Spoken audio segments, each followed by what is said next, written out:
All right. Good night, everyone. Welcome back to another exciting week of Osborne Motors Endurance Challenge. I am Fettuccine once again, joining the booth with me, as is this way of the season, Marcus Osborne. How you doing this evening? I am doing fantastic. I'm ready to watch some racing. Two least favorite, Two of the least favorite. I think. Definitely when it comes to purely for the fact that I don't. I think I'm like Gonna be you're cutting out every couple of words. Is this on? Hold on. Continue with that. Okay. I will yes and us. Speaking of two tracks that are apparently some of Marcus's least favorites, and some of my kind of favorites. They're not my. I don't like them dislike them as much as some do. Navarra is where we're starting out this week. Circuito de Navarra. Speed Circuit Long is the name of the game. It is a fantastically technical track full of zero camber corners and a couple other things as we get underway here with qualifying. I'm watching the times here, watching people go on to their outlaps. Had some pretty quick and tight groupings in practice. Curious to see how they develop in qualifying. A driver I've not ridden on board yet this season to take us on a lap, I should say, around Circuito de Navarra is going to be Nate Sides. I'm back. Welcome back. Does it sound better? That is much better. I'm turning you down a little bit on my end, but you're otherwise good. I had a virtual audio cable set up with OBS, but it didn't work as good as I thought it was going to. Ah, that's fair. So But we're back. We're here. we are, in fact, we are back. We're here. You're telling me about how much you dislike this track. Yeah, I don't know any of the corners or the track. Have you ever raced an official race here? I haven't. I have raced absolutely all of one official and 3 or 4 league races here. It's much like Motorland Aragon, and a lot of the other tracks here, you don't see a lot of usage of it. Is this where they did the endurance race with the GT1 cars? No, that is Portimao that they did the Proto GT special event, the Portimao 1000. That shows how much I know. I had a good time with that one. That was a fun race. That was a good one. I'm excited to This is a free track, isn't it? I think it is. I'd have to go look, but I believe it is. Who are we on board with? Nate Sides? We are indeed on board with Nate Sides, taking us around a lap. We're a little ways into it at this point. So, let me find somebody else who's at the start of a lap here, which is none of these people. Let's keep going. I'm just going to flip through a few cars. Ooh. Kevin Hayes. I think technically on his first flyer. But we can ride along board with him for his first full lap. Do you know enough about this track? I don't know about this camera angle, though. That's the problem, is the camera angle. You can't see in front of you. And this is better, I assume. Oh wait, this one is my screen might just be messed up. It may be because I remember I have my car and fancy stuff going on over here on the broadcast side. So no, I had it on my ultra wide and I put it on this monitor and it's still in ultra wide resolution, so I'm only seeing the left half of the screen. Okay, all right. So it's really okay. So I could talk you through the left half of the track because that's all I see. I was really confused. I was like, "You think this is a good camera view? Interesting." But now I get it. All right. Now I get it. I'm gonna let you talk it through. I'm gonna restart my game. Okay. Well, while you do that, we have a bunch of cars taking to the track, getting laps put in. Nobody now, I think, is at the start of a lap as a result. Tyler Roberts coming in to get his final lap run done. Nicholas Maynard on his first flyer here. We'll ride on board with him here in just a moment to get our laps of Circuito de Navarra's Speed Circuit Long complete. Gives me also a brief moment to pull up the track map so I have it.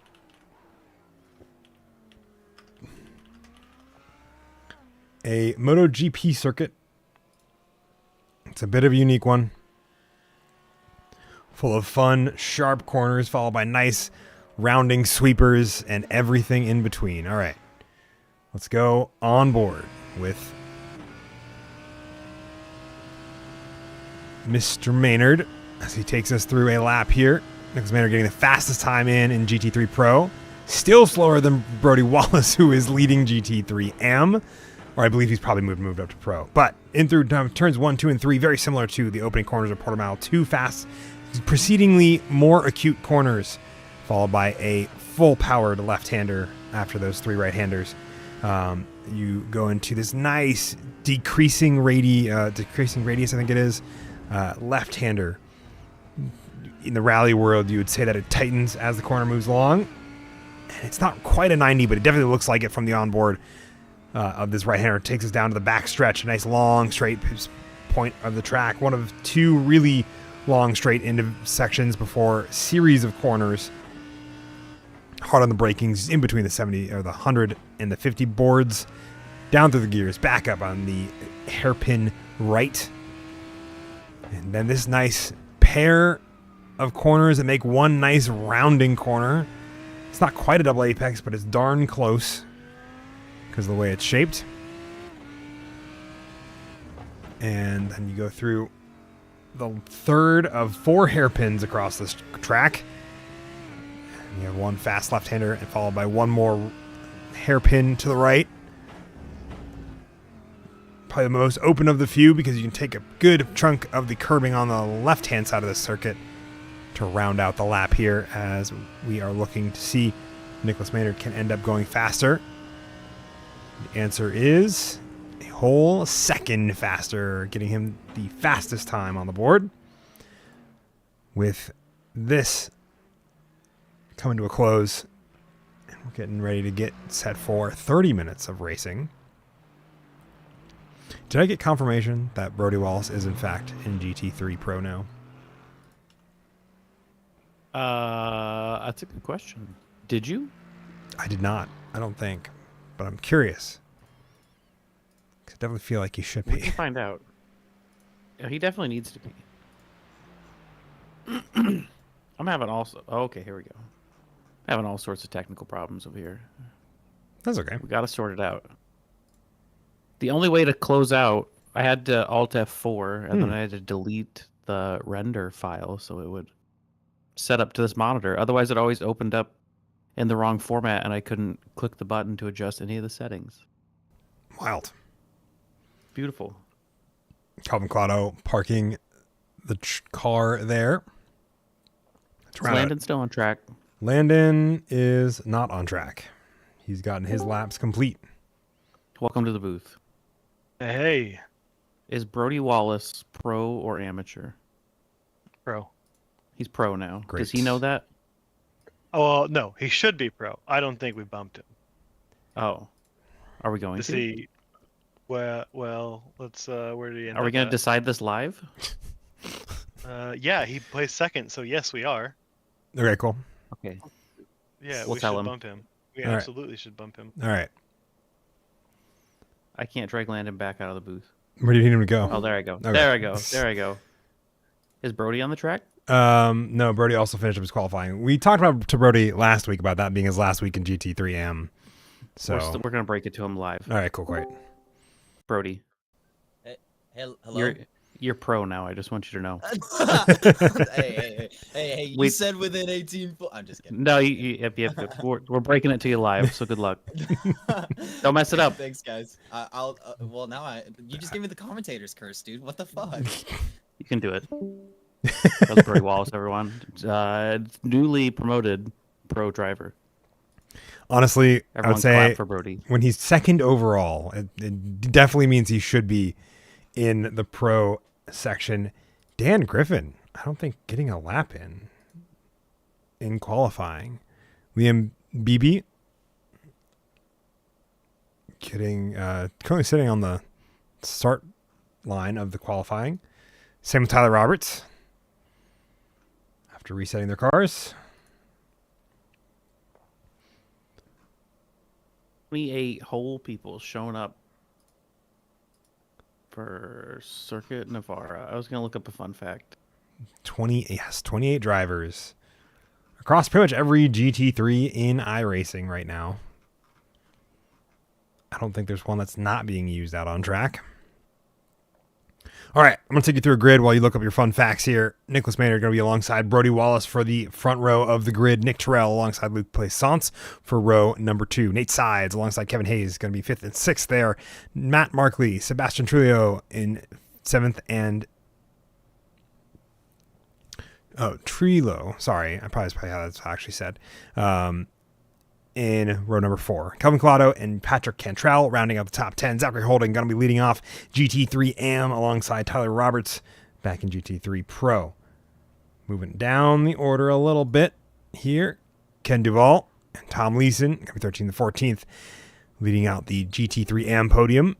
Joshua Harless and George Miles in 15th and 16th. Hayden Mamenga, Alex Haller, Ben Widener, and Joe Evers being the top 20 there. Jordan Oliver, James Carline, Adam Dahl, Landon Orr are going to be the top 24. And then we got Dan Griffin, Dale Weininger, I think. Yeah, I'm going to say Weininger. And I'll get told that's wrong, but I'll say it. As well as Liam Beebe and Wesley Woods running out the 28-car grid, the last 4 not qualifying.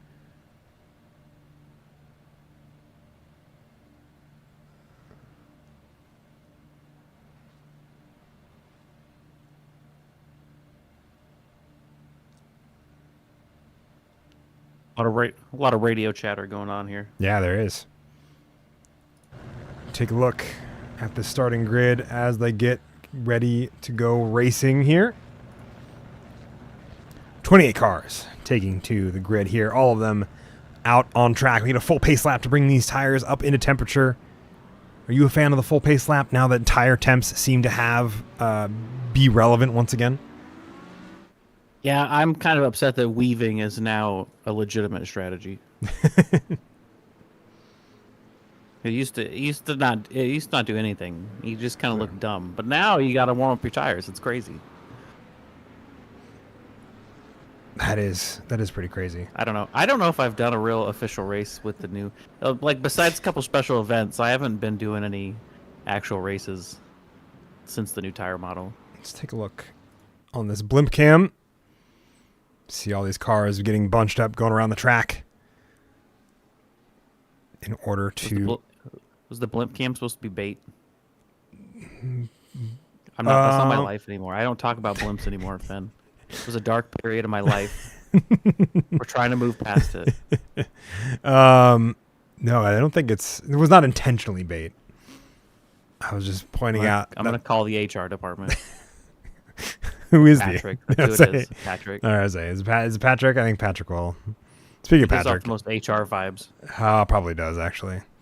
Yeah, he does. He's all business. Currently sitting in 10th, Patrick Cantrell is out of our 28 drivers, all of which taking to the gridding and getting the formation lap well and truly pretty much in the books. Taking a look here, a couple of newcomers, Daryl Weininger, as well as I believe James Carline getting their pace laps in after having joined the league. One of my endurance teammates was thinking about joining the Tuesday League, and he has not done so yet. TM. Battery hasn't been set up. Well, it's him. He needs to get on that. He does need to get on that. But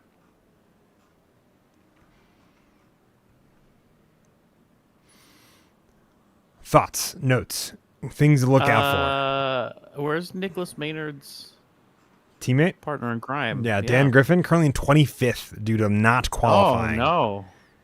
Is he doing the Nick Tyrrell method, starting from the back? I mean, I think he's doing it more than Nick Terrell is because he started in 3rd. Yeah, Nick Tyrrell's actually qualifying this season. It's interesting to see.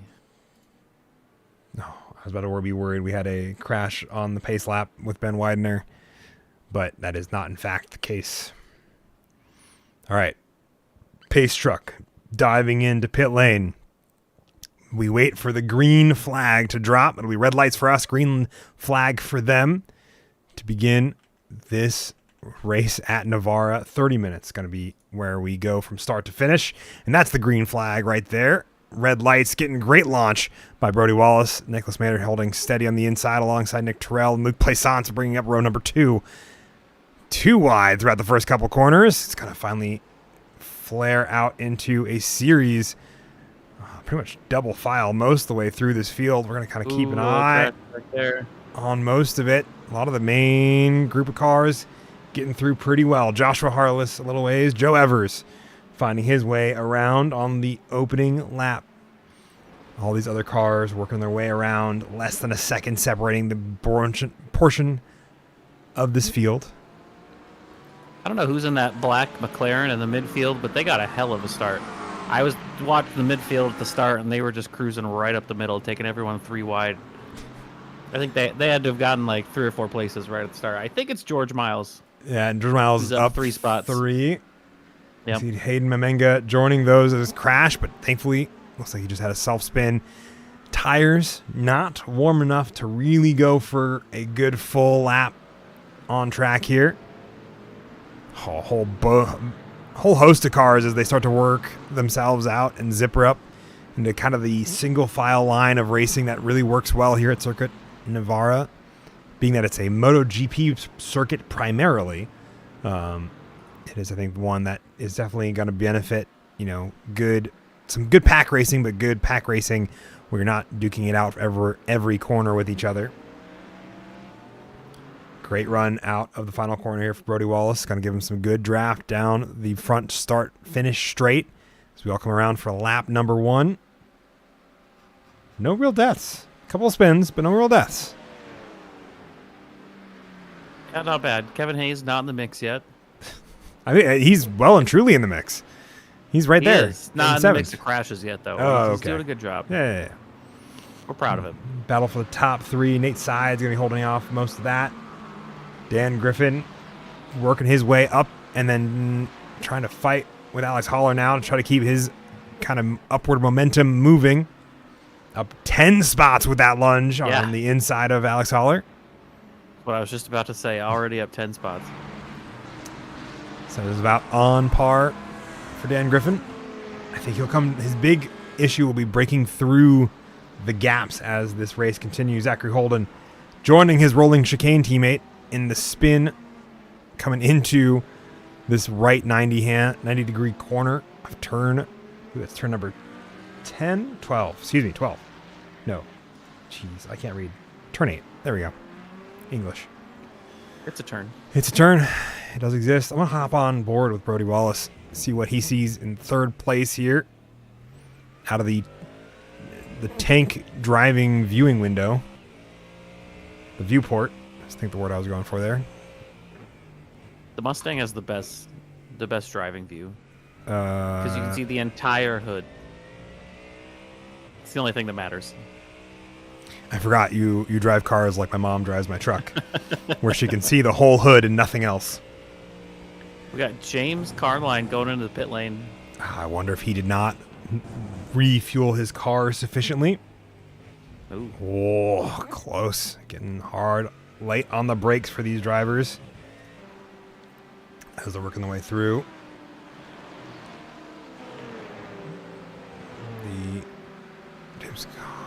Watching this battle for the overall lead. Nick Terrell getting the fastest lap amongst these 3, but only by 0.05 of a second. Do you think he's still fuel saving in the sprint races? I bet not. I bet not as much as he would be in the endurance races.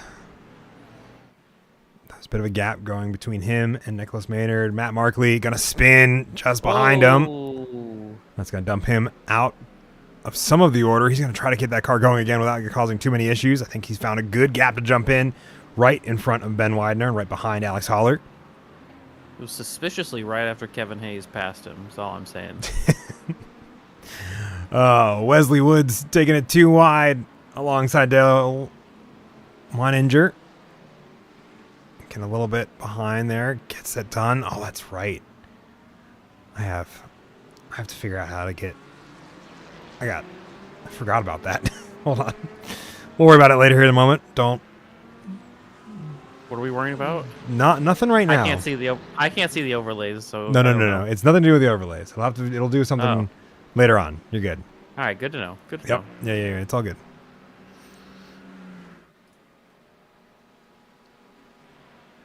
Nicholas Maynard starting to pull a healthy gap on Nick Tyrrell. Nick Tyrrell not shaking off Brody Wallace as much as I think he would hope. Yeah, I don't think that's the goal that Nick Tyrrell wanted to have happen, or the outcome maybe.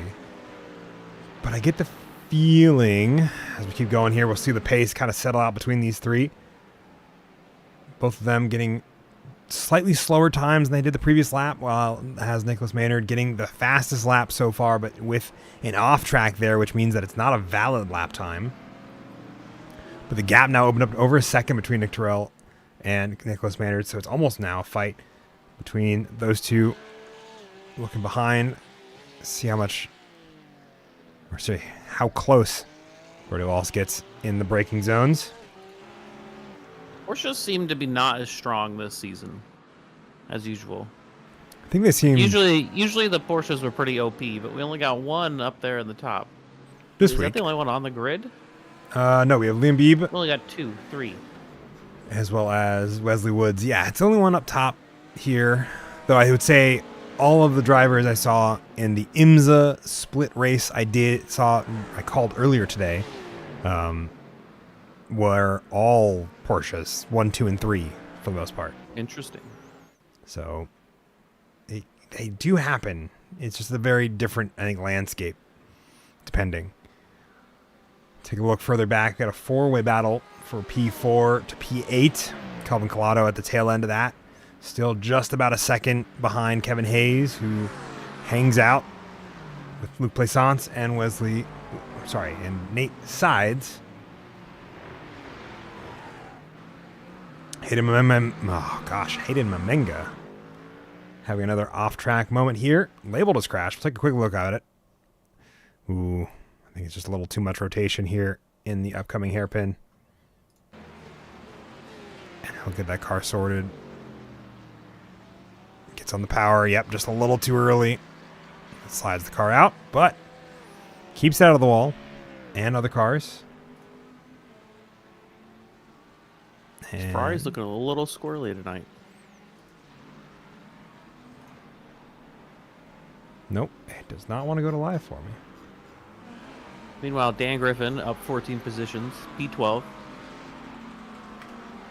Currently stuck behind Kenny Duval.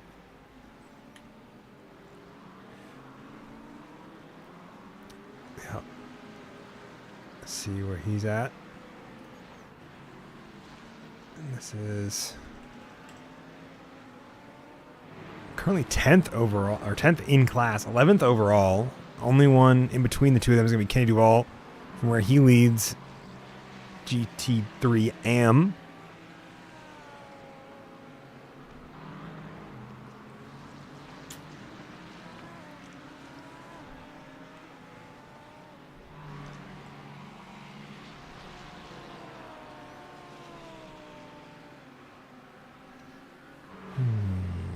Shout out to Kenny Duval hanging on to that Class A safety rating with a 1.09.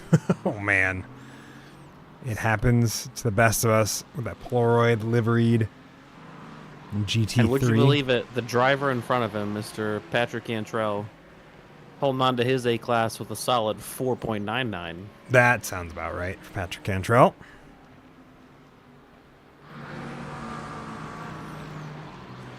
These three drivers all in a battle for 8th overall.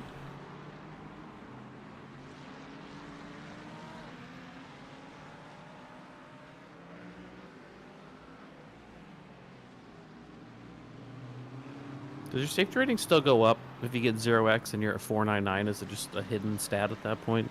I think it Or just you locked plateaus. in at- You're as high as you can go. We need to get him the pro tag that comes after that. You do have the Start a one GoFundMe. yeah, pro tag, or the like special purple one that's in between that and pro. The like media badge or whatever it is. gaps starting to form throughout various pockets of racing here as we get 10 minutes into our 30-minute sprint race. What happened to Mr. Wesley Woods? Let's find Is that a real out. crash? We'll see. Wesley Woods going for the rotation here. Goes into the braking zone. Goes to rotate. Over-rotates it. Oh, keeps it out of harm's way. Does a sick donut. Does another... Porsche. Porsche doing Porsche things. Yep. That is what they like to do. Oh, IRSDK. Just not taking me back to live timing sufficiently. Why would it? Kevin Hayes off track. Kevin Hayes. Slid on the Kevin.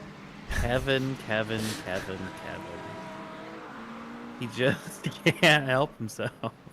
You know, when this race started, I was gonna make a joke like, "What bet MGM? What lap will Kevin spin?" But I wasn't gonna do it this race. I kept my mouth shut. I didn't wanna cause anything. But he didn't let me down. He still showed up in the grass. Matt Markley for Making a move. GT3 Pro. Going too wide. George Miles and GT3 AM. Goes for the over-under. Really trying to find his way around. Tom Leeson hanging out in the background of this, waiting for something to go wrong and to capitalize on it. See him run too wide with Matt Markley. Oh, narrowly keeps it out of the side wall there.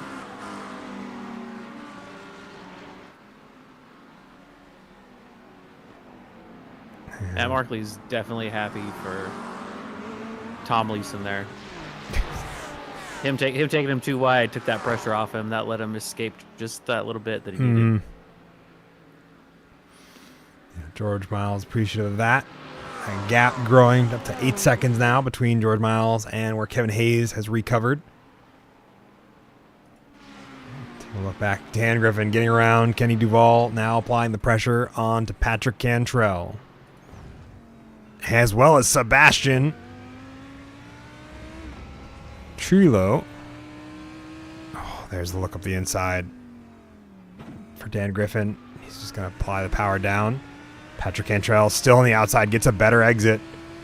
Dan Griffin tucks back in to get the job done. Once again, applying pressure. Patrick Cantrell not letting him have it. Not going to let him go by easily. Yeah, not throwing any sick blocks, but definitely not letting him through without a fight. Oh, that's a got an spun, Aston there Calvin. in the middle. Calvin Collado. He rejoins the trail of cars. Dumped out of the battle between him, Nate Sides, as well as Luke Plaisance. I'll take a quick look and see what happened here. This is going to be into that double left-handers. 2 90-degree corners back-to-back. Oh, just too much rotation early on. Tries to get going, realizes he's got to run right. Terrible rejoin. Yeah. That was good. Good catch of Do you that. think his parents were scientists and they named him after the temperature? The unit of measurement? I'm not They're entirely big fans sure. of Kelvin. It's possible. Kevin Hayes almost involved in a second incident from a rogue Kelvin. Patrick Cantrell still holding off Dan Griffin. Dan Griffin really trying to find the way around, but has yet to find a way that works. Two of them going too wide. Oh, there's the look once again. Dan Griffin, I think, finally getting the job mostly done. There it is. Patrick Cantrell had to avoid running into him in the corner. Patrick Cantrell opens up the secret DRS.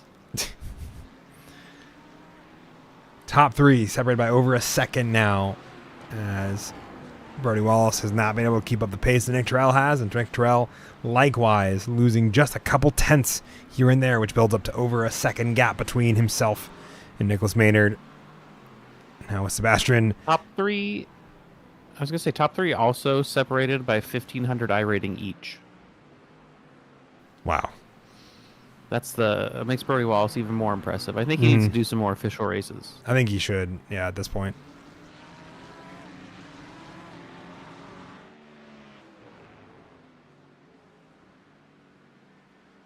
James Carline going to crash once more. And I'm going to take this opportunity. Oh, he just pulls it over. A little wiggle. I don't know what happened. I think he decides just to call it a day.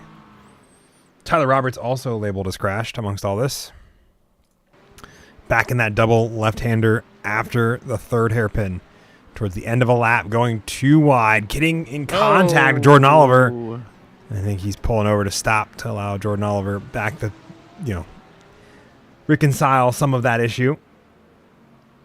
Yeah, it was a little like iRacing glue kind of moment there. I don't think that was intentional. Definitely not. If you don't take me back, okay, I'm gonna just Hell yeah, remix. IRSDK. I'm going to relaunch you because we're not doing the thing I want you to do. Bam. All right. Great. It now does the thing. Fantastic work. Now what happened? What happened to our homie Tom Leeson? Tom Leeson. Or was that the one we watched? We saw James Carline.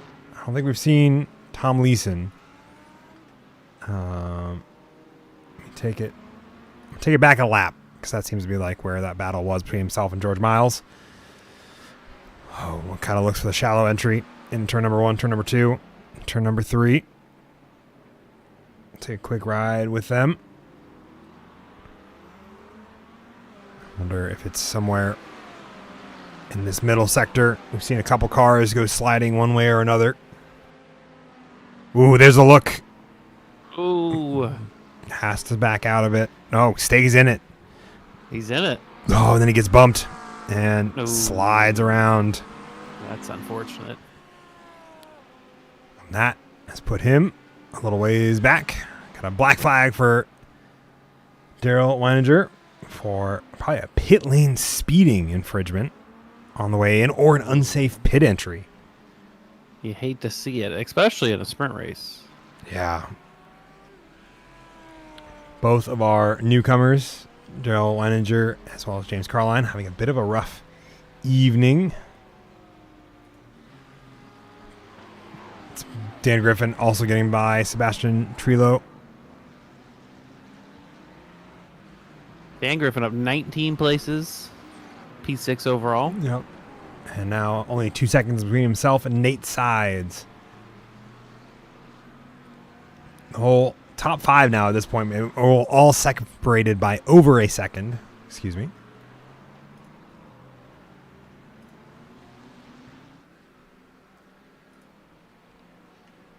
Yeah, pretty calm race overall. It's settled down. Everyone's kind of spread out. Everyone's in their groove.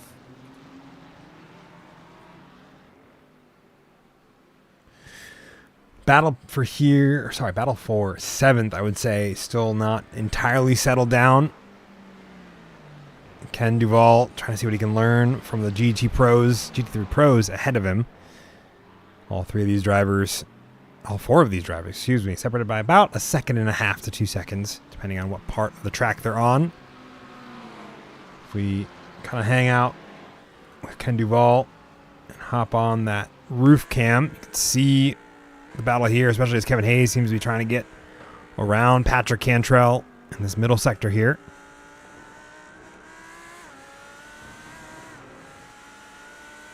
Oh no. Landon Orr. Oh, Kevin Hayes. Oh, almost collects Patrick Cantrell. Collecting all the Infinity Stones. Kevin Hayes off. Landon's off. All right, let's ride along. Kevin Hayes taking someone out and going off. Let's ride on board with Kevin Hayes here. Oh, just breaking on the curbing, which causes him to just slide across. That's beautiful. The Get Good sponsorship and that camera view was perfect. Yes, and then Cantrell Patrick Cantrell opens up the steering to allow that car to not run into him. That was some aware driving. Ken Duvall immediately after, who we were riding on board with before that incident we just saw, now also labeled as having a moment. I think that's going to be, once again, the first of those 2 left-handers claiming another car. Kelvin Collado getting to this time to be the one narrowly avoiding another. And now that battle has come to a conclusion. Brody Wallace. What happened? What happened to Mr. Landon Orr? Let's find out. Mr. Orr, and we can find out what happened to the Stellarum Motorsports Alex Holler as well. Yeah, Alex Holler not having a good time. This is turn number 1. I wonder if he over-rotates it. It's pretty common. Yep.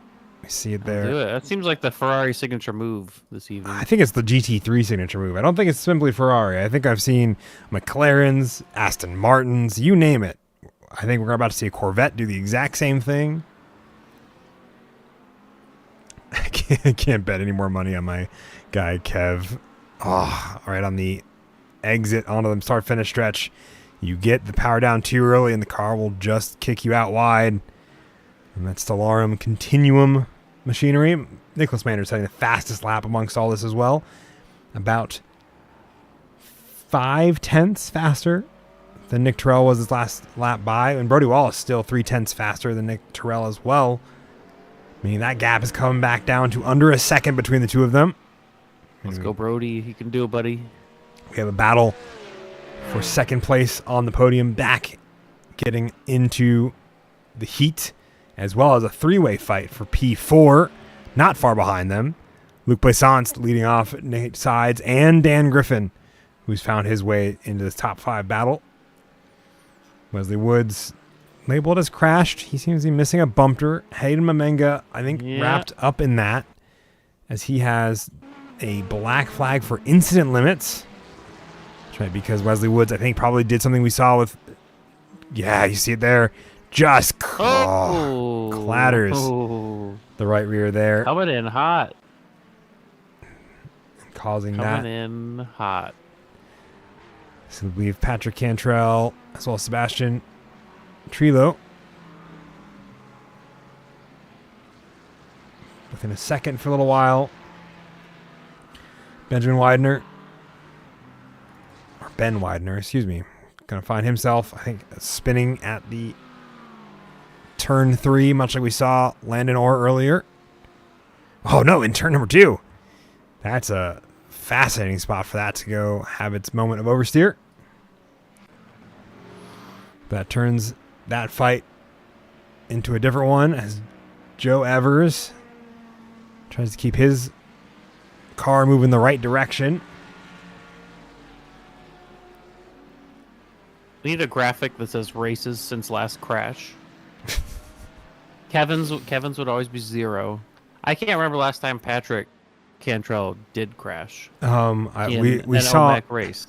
We saw the almost crash just a moment ago. Yeah. But when's the last time he crashed? I don't think he does. It's definitely been a while. I don't know if he ever has. I don't know. I bet he has the cheapest car insurance. You think he's ever gotten a speeding ticket? Maybe not. I think it's the only thing he's gotten, though. I think he's never been in an accident. I could see that. Ken Duvall getting the fastest lap of the class this most recent time by, 137.886. From where he leads GT3M. Currently sitting only 7/100ths behind Matt Markley. So we say there's a battle for the GT3M on offer, but that is not the case. Still have, I think, the closest battle on track right now. One of a few floating around. We have these 3. It's crashed. Brody Wallace. Oh, he is off the track. Backwards in that double on the exit of those 2 hairpins.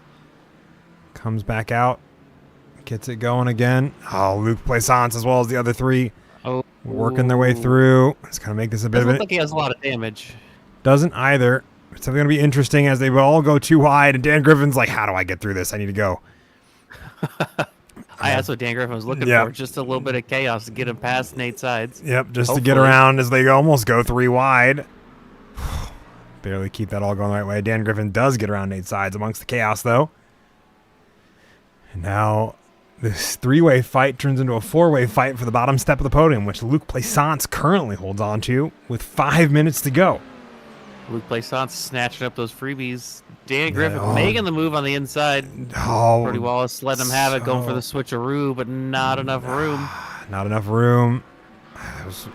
Dan Griffin really pushing the limits of grip there. Yeah, that was on the edge. That was a good move. It definitely looked like that car was skipping across the ground because of the slip angle. I'm just surprised it didn't catch him out. Brody Wallace not letting up, though. Still right on the bumper. None of them letting up the Looking to pressure. make up some ground. Dan Griffin wanted to get on the podium for this race. Hoping to see what he can do here. Luke Plaisance kind of taking a bit of an awkward, not the most orthodox line. I want to kind of see. Luke Plaisance fighting for a real podium here. He's definitely gonna. I think we're gonna see some defensive moves. I wouldn't let Dan Griffin buy that easy if I was him. Yeah, I wouldn't either. That McLaren versus Lamborghini. In terms of the manufacturers between these two cars, Bodie Wallace and the Ford behind them. That Mustang having the straight line speed. Same with the Aston Martin behind them. With Nate Sides, 4 cars still separated by very little. Yeah, top 7 are seven different manufacturers. Oh, there's a look out of Oh, Brody 6. Wallace. Oh, that's some suspension right there. Yeah, they definitely made contact. I don't know how much it was. Brody Wallace giving the spot back.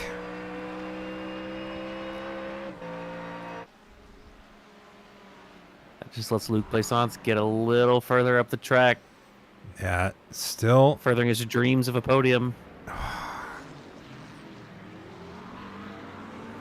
He's a little more conservative in these slow sections, though.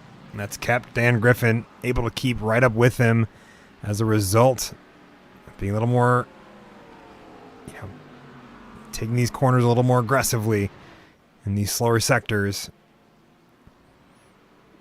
But he still has to get around Luke Plaisance. Ken Duvall has crashed. How much time's left? We got 3 minutes. Oh, And Luke Plaisance is going defensive. going Absolutely. defensive, not letting this go by easily. Oh. Dan Griffin trying to hang it around the outside, doesn't have enough space between. Let Brody Wallace back in the fight. Oh, that is let Brody Wallace back in the fight, and the 3 of them are now duking it out for this podium position. Luke Plaisance throwing out all the elbows he can muster. That Prestige Motorsports car really making himself as wide as possible. They go too wide through this 3rd hairpin.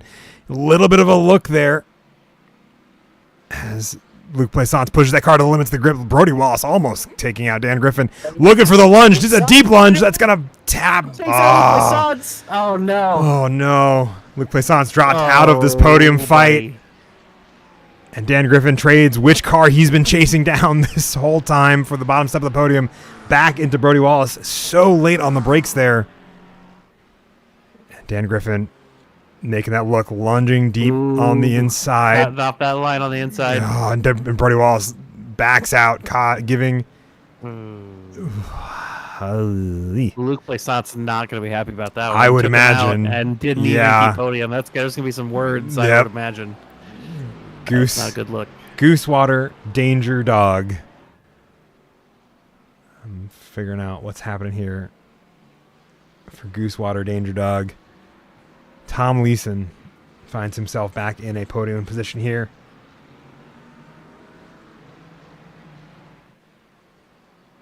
Joe Evers, Landon Orr. Brody Wallace under threat now from Nate Sides for this position here. A little bit of that damage, I think, coming back to it. And amongst all this, the battle for P5 on down has really come together through all that fighting, slowing the top 3 down. And there's a 16-second gap between Dan Griffin and Nick Terrell. So Kevin Hayes, redemption right here, looking to make a move. I see these cars coming around. It'll be white flag, I believe, this time by as Nicholas Maynard heads into turn number 1. Let's see if I can get a grid shot. That'll give me a nice... There's a flag waiver. You can see him right there. There he is. As the rest of these cars. That's going to be a sliding Nate Sides in the background, though. As we hop back over, you can see... that corner. Corner's done it to everyone. It has indeed. A gap now building up to over a second between himself and Brody Wallace.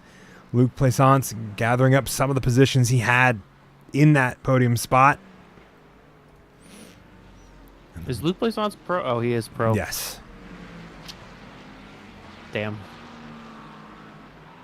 Luke Plaisance and Dan Griffin battling each other. That was a 1.8K driver with a 6K defending a 6K I rating driver. I just want everyone to know That he was holding his own. fantastic work out of Luke Plaisance there.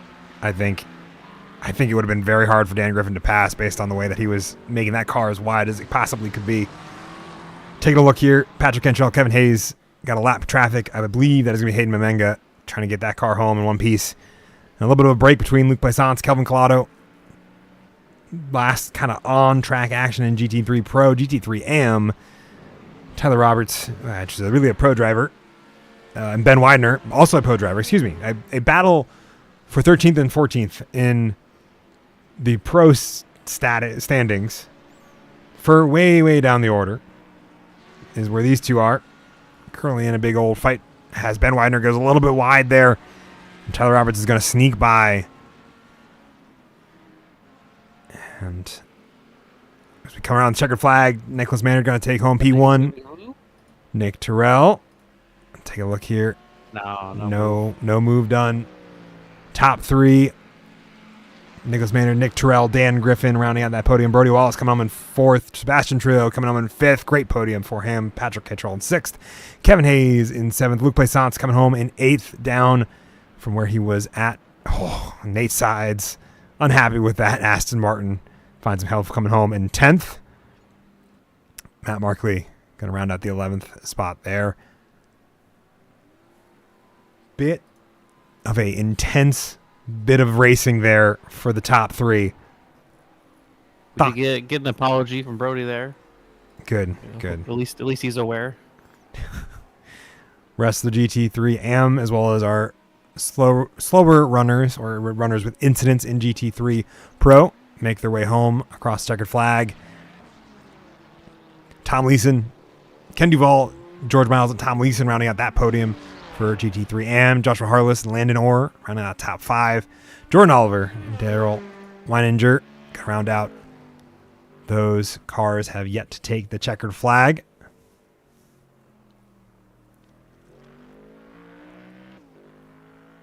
As they come around, then we'll get some results. Have a couple conversations real quick. Out of our 28 runners, we have 26, I believe, 27 that take the checkered flags. I think James Carline is the only one that does not. Out of all of our runners. All right, results. We'll see if these fix a couple things here. And it super didn't. All right, we'll worry about that here in a little bit. Taking home the win, Nicholas Maynard once again alongside Nick Terrell and Dan Griffin rounding out that podium. Brody Wallace and Sebastian Trillo in P4 and P5. Patrick Kentrell, Kevin Hayes, Luke Plaisance, Kelvin Collado, and Nate Sides rounding out the top 10. With Matt Markley, Joe Evers, Tyler Roberts, and Ben Widener rounding out the 14-car GT3 Pro podium, as we are at technically week 3 here. I don't know why that says week 2. Who did that? It was me. I did that. Or didn't do that, I should say. It was me, sorry. I hacked it and messed it up. How dare. And we go to GT3 AM. Marcus, do you have some results there, or do you want me to just keep going? I'm going to let you keep going. You're really good at it. I don't know about I'm really good at it. Ken Duvall taking home that win in GT3 AM now that Brody Wallace has been promoted to GT3 Pro. George Miles coming up in second. Tom Leeson rounding out that podium for the dangerously awful saucy racing geese is this week's name for that team. Joshua Harless and Landon Orr rounding out the top 5. Liam Beebe, Alex Holler, Adam Dahl, Zachary Holden, Jordan Oliver, Dan Weininger, Wesley Woods, Hayden Mamenga, and James Carline coming home the 14 cars there. James Carline, the only driver that did not finish. The rest be able to come home to the checkered flag in one form or another. That was a good one. Kevin Hayes left his voice chat before I could pull him in. I would like to say coward. Understood. Anybody we want to pull from the OMEC League to have a interview with while we're in between. All right. Patrick, if he speaks, I don't know. he may not. Pretty much every time he's come in here, he's never spoken. So We'll give him. All right, it was good. It was good to hear from him. Oh, there he is, Kevin, buddy. I don't want to hear it. I don't want to hear it. I don't either. All right. Let's hear from someone we haven't talked to in a while. Nick Tyrrell. great P2. Oh, and Kevin. Oh, Kevin, we didn't want to hear. You didn't want to hear it. No, but I wanted to defend myself. Well, we were trying to conduct an interview with Nick Tyrrell. I don't want to hear about. You but I have something rudely to say. pushed your way in. Okay. Okay, bye. Oh boy. I've Nick. You moved the entire broadcast booth. I know I did. I didn't mean to do that. How was that race for you? How's P2? I feel like it was a win for me. Best I could probably do with the Maynard 5 seconds and change in front or whatever it was at the end there. I was worried about Dan. I was just glad he started P25 because I saw I looked up after a little bit. Ace P10, Ace P7, Ace P5, Brody spun, Ace P3 or P4. I'm like, Yeah, he at was least I got a really 13-second buffer. cooking him down. Yeah, I had like a 37.13 optimal, but to hit that, I'd have to be on like the ragged edge of my comfort zone, and coming into like that turn 1 through 3 complex, it was just not.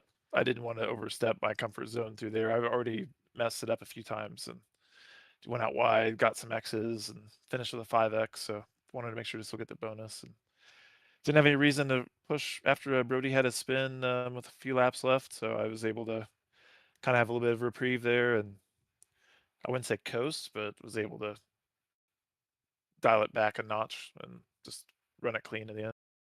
Yeah, how much pressure was he putting on you during that race? Were you worried at all? Brody's really fast. Yeah. I knew he qualified a second quicker than me. I knew I had a favorable starting position as far as the location on the track.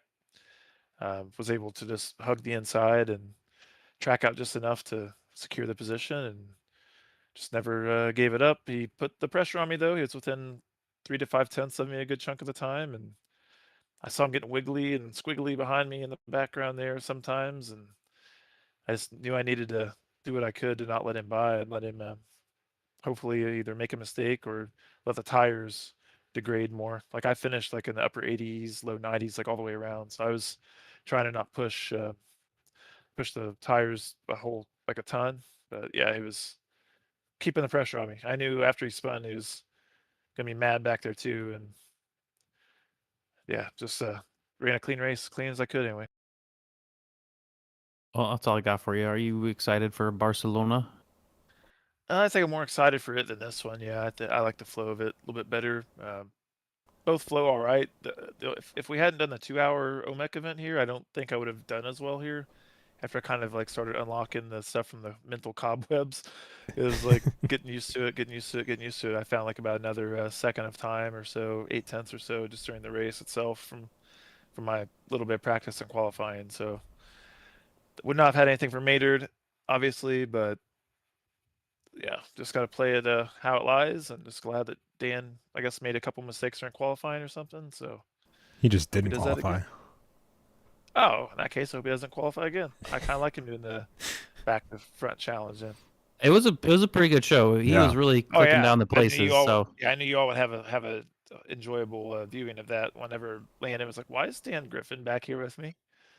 I'm like, yeah, I don't know, but good luck. Cause he's driving a Lambo, right? Like, oh yeah, that green and white one. So have fun with that. Patrick Cantrell actually did put in quite the defense. It took him a few laps to get around him. I was impressed. Oh, nice. I'm looking forward to. Did you guys get it on the broadcast? Some of it, yeah. Oh yeah, Oh, sweet. Okay, yeah, looking forward to. we checking it got out. Fenn running the broadcast now, so we see This battles. is true. Yeah, you have found Yeah. a nice combo. You're the color commentator.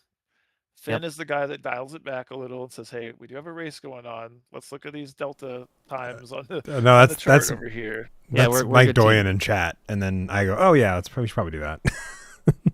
Yeah, the only thing I've noticed is sometimes, I don't know if you did it tonight or not, is when you have the AMs, because especially with Brody, before he switched to pro later, when you have the AMs and the pros separated, it doesn't show the true car to car deltas. Yeah. But Brody's definitely an outlier because I look up and P1 through 11 are all pros, as you'd expect. So I think once that little glitch is fixed, I think you won't really have to worry about it or anything. Okay, Brody's well, been the outlier. We just That'll be on fixed it. Fenn's performance review at the end of the year. Don't worry. Performance. I think he's getting like a mid sprint race promotion from how it was sounding pre-race. So, yeah. No, he got it promoted live on air. Oh, Yep. did he? Oh, nice. Perfect. Well, looking forward to the next one. All right. Sounds Heck good. Yeah. See you, Good fella. luck. All right. Let's bring back in the accused party. Hello. What's your defense? I didn't accuse you of anything, but you're already coming in with a defense. What do we got? My defense is that I make setup changes in between qualifying and the race, just thinking that I'm some setup genius. And inevitably, I then overdrive the car and it kills me. I have that same problem. What was great about your crash, though, is the camera angle. We were on your car. Which And, one? And to be fair, the neither first one were where you- crashes. Well, There yeah, were you- spins. You're off. When you were braking on the curbs and you slid sideways. But That was the second one. it was focused in perfectly on the Get Good sponsorship on the side of the car, and it was really fitting. Oh, beautiful. So you missed the first spin. No, we caught that too. I didn't. Same No, we same got that corner too. like a few laps before, right? Yeah. Yep. That Yeah, we was got too it. much throttle. That was me really wanting to get past Luke because I had almost reared him at turn 1 a couple times in a row. I was like, I got to get by this guy. And as I'm going through there, I'm like, I probably can't floor it. I saw a Porsche spin here a couple times in practice. I shouldn't floor it all the way through here. So I floored it the whole way through there. Inevitably, As the you do. McLaren did Porsche things. That one wasn't that bad, but I got lost trying to get back to the track, which cost me a couple extra seconds. And then the second time was just brakes on the curb with a That'll do stiffer it. rear ARB. And then Well, I Mike's lost a lot of money betting on you. Just to let you know. I was Why going to does make a Wayne- joke at the beginning of the broadcast. I was going to say, Fenn, BetMGM's our sponsor. What lap do you think Kevin's going to spin on? But I didn't. I was like, I'll just shut up. Kevin's going to have a good race.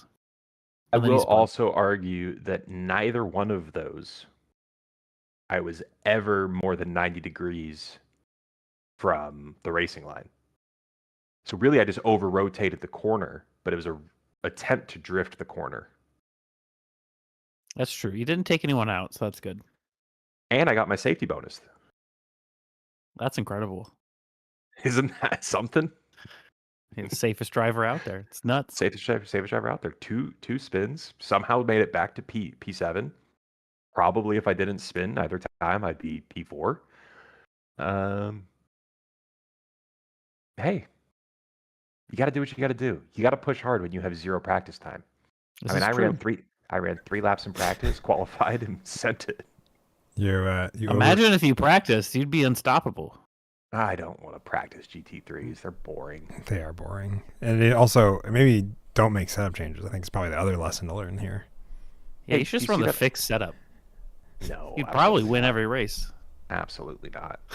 I will say last time we were at Barcelona, I drove way above my level, which means because I'm talking about it this time, I'm due for a lap 1 instead. Yeah, you better just be quiet about it. We'll see you in the booth next race. It'll either be for a win or a crash. I'm certainly not winning. That's it. You heard it here first. I'm gonna take a little bathroom break as we swap servers.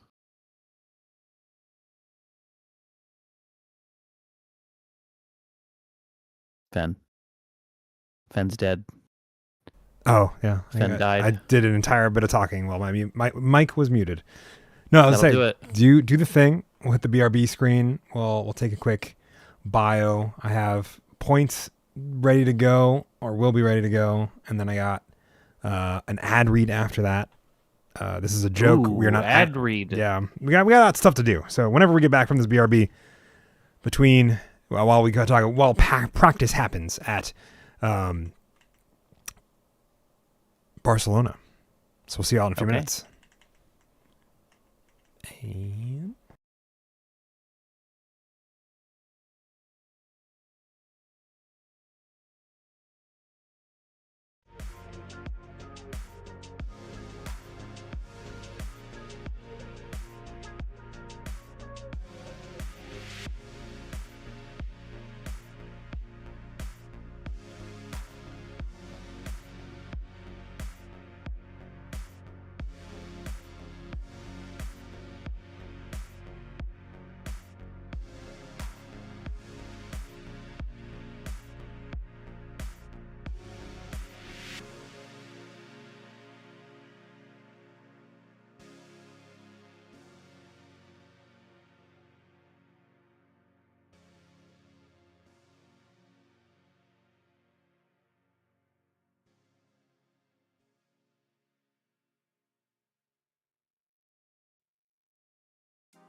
All right.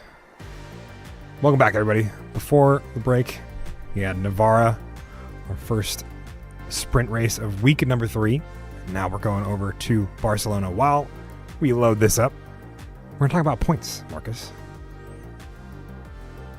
Yeah. Points are pretty good. So, do you have a desire of what you want to talk about specifically, or do I just give you a rundown of where we're at after the first couple of weeks here in season number 13?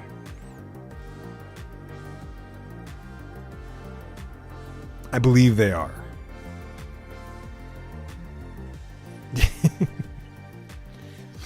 That is going to be, so for GT3 Pro, which is where we're going to start, we have Dan Griffin leading us off with 240 points, only 2 points ahead of Nicholas Maynard. These don't have any drop rounds included by the bye, so this will be just kind of how we are sitting after 3 races, 2 weeks, 2 sprint races, 1 endurance race. He's going to see those two where they are only 2 points apart. Nick Terrell coming home in 3rd right now, about 10 points behind Nicholas Maynard. Nate Side's going to be only 2 points behind him. Another close battle there. Kevin Hayes is going to be in 5th with 214. Sebastian Trillo with 210. Kelvin Collado with 208. It feels like just pairs of battles with close fighting between all of them. Joe Evers with 202. Patrick Kinchell, 196. Tied with Tyler Roberts, his teammate, for 196. William Master, Luke Plaisance, Matthew Markley, Mauricio Marquez Ramos, Michael Doyen, Devin Adams, and Ben Widener are the 17 drivers that have scored as being in a race this season for GT3 Pro. What battles are sticking out to you?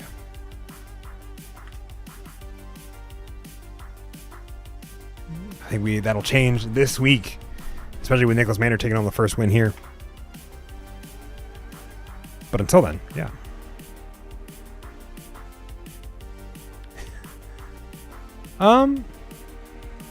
Okay. Oh, all right. Well, I'll give a chance to talk about GT3 AM while you're busy fixing up your desk and hopefully finding my mouse so I can do that. GT3 AM is going to see Tom Leeson at the lead of this pack for Dangerously Awful Saucy Geese Racing, is what I'm going to say that was this time. I'm not looking it up because it's the same monitor that this overlay is on, so give me 1 second. With that, Zachary Holden's going to be 214 points behind. A bit of a gap here between these drivers. Adam Dahl with 208 as well. 4 races. Do we have points already uploaded from this previous race?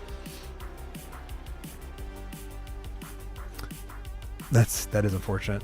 Hayden Omega, good. That's what matters. Hayden Omega and Joshua Harless going to round out the top 5 here. 205 points for Hayden Momenga. I think it's going to be a very interesting thing. 4 races.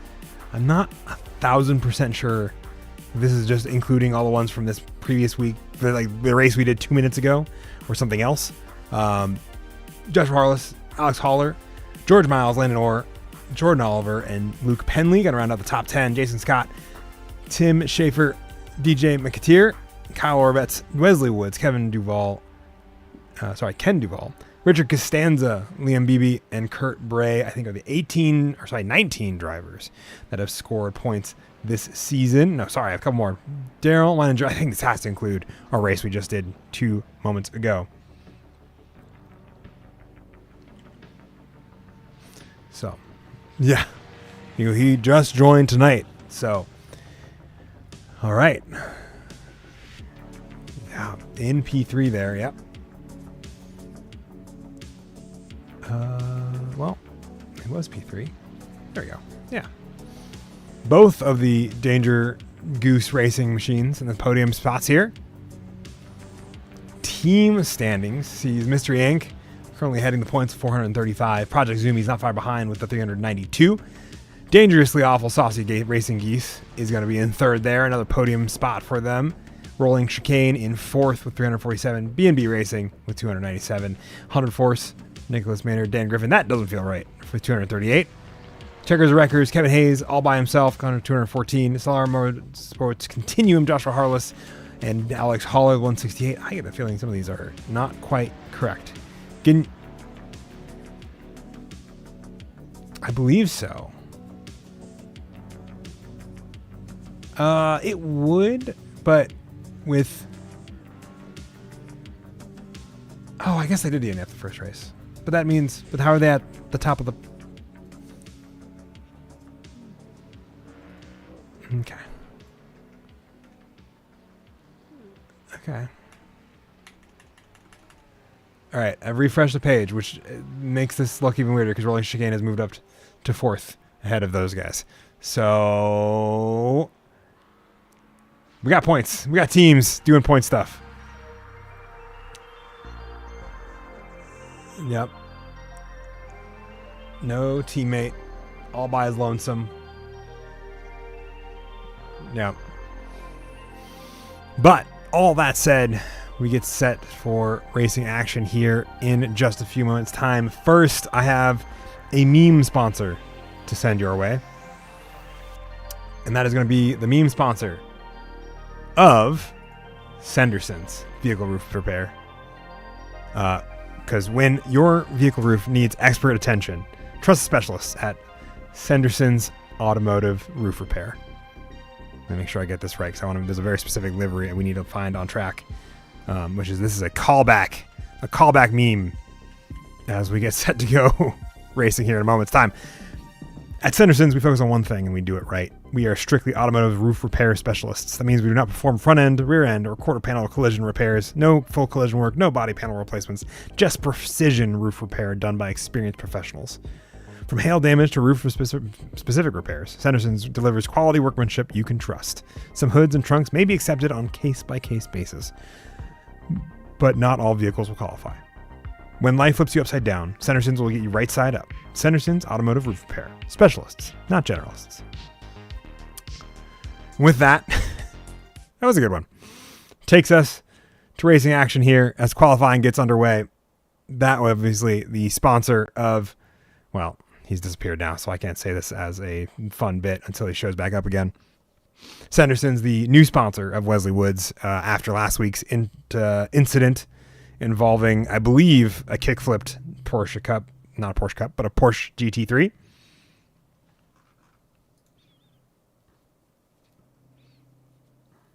Are they? He should be our ride along for the. He should be. I'm waiting for him to show back up. That's the problem. He's not popped back out on circuit to do that. Wesley Woods, let's go, buddy. There he is. Wesley Woods in that Sanderson's liveried, Sanderson's sponsored GT3 paint.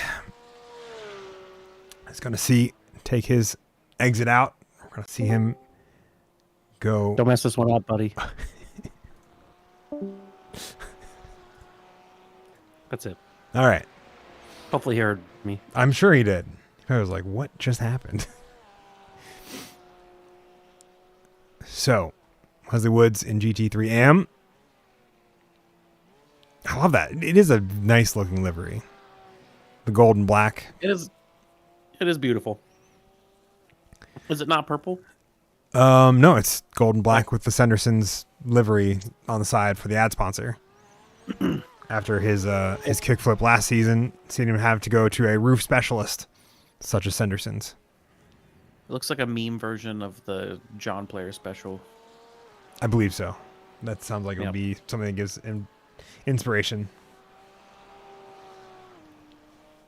Well, we're going around Barcelona. Do you know the corner names?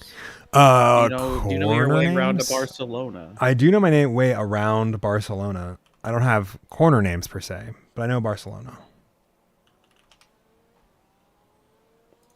Or Circuit de Barcelona Catalunya, if you want to use the full name. Oh, I like that pronunciation. Are you a fan of the historic layout or the non-historic layout? The historic layout, I think, is the only good layout. I think if you have to go through a chicane at the end of the lap. Difference, but I always pick historic. Good, you picked the right one, because that's the one without the chicane at the end of the lap, which is garbage. All right, on board here, going down start, finish straight. He's kicking off a lap in this GT3 Porsche. And it's going to be heavy into the braking zone. Turn number 1, Elf corner, I guess. Eiff corner. And you'll see here, first couple of corners, a quick chicane going into Renault corner. Always such an awkward one because of the camber. And you have to kind of just play with the throttle and rotation to get that car turn without losing too much time. It's a lot easier when you have downforce. These cars do not have that. As we get into Repsol, nice kind of really open wide U-turn hairpin, setting yourself up well for the acute hairpin of this corner here, turn number 5. And That turn's called Seat. Seat? It's not just seat corner?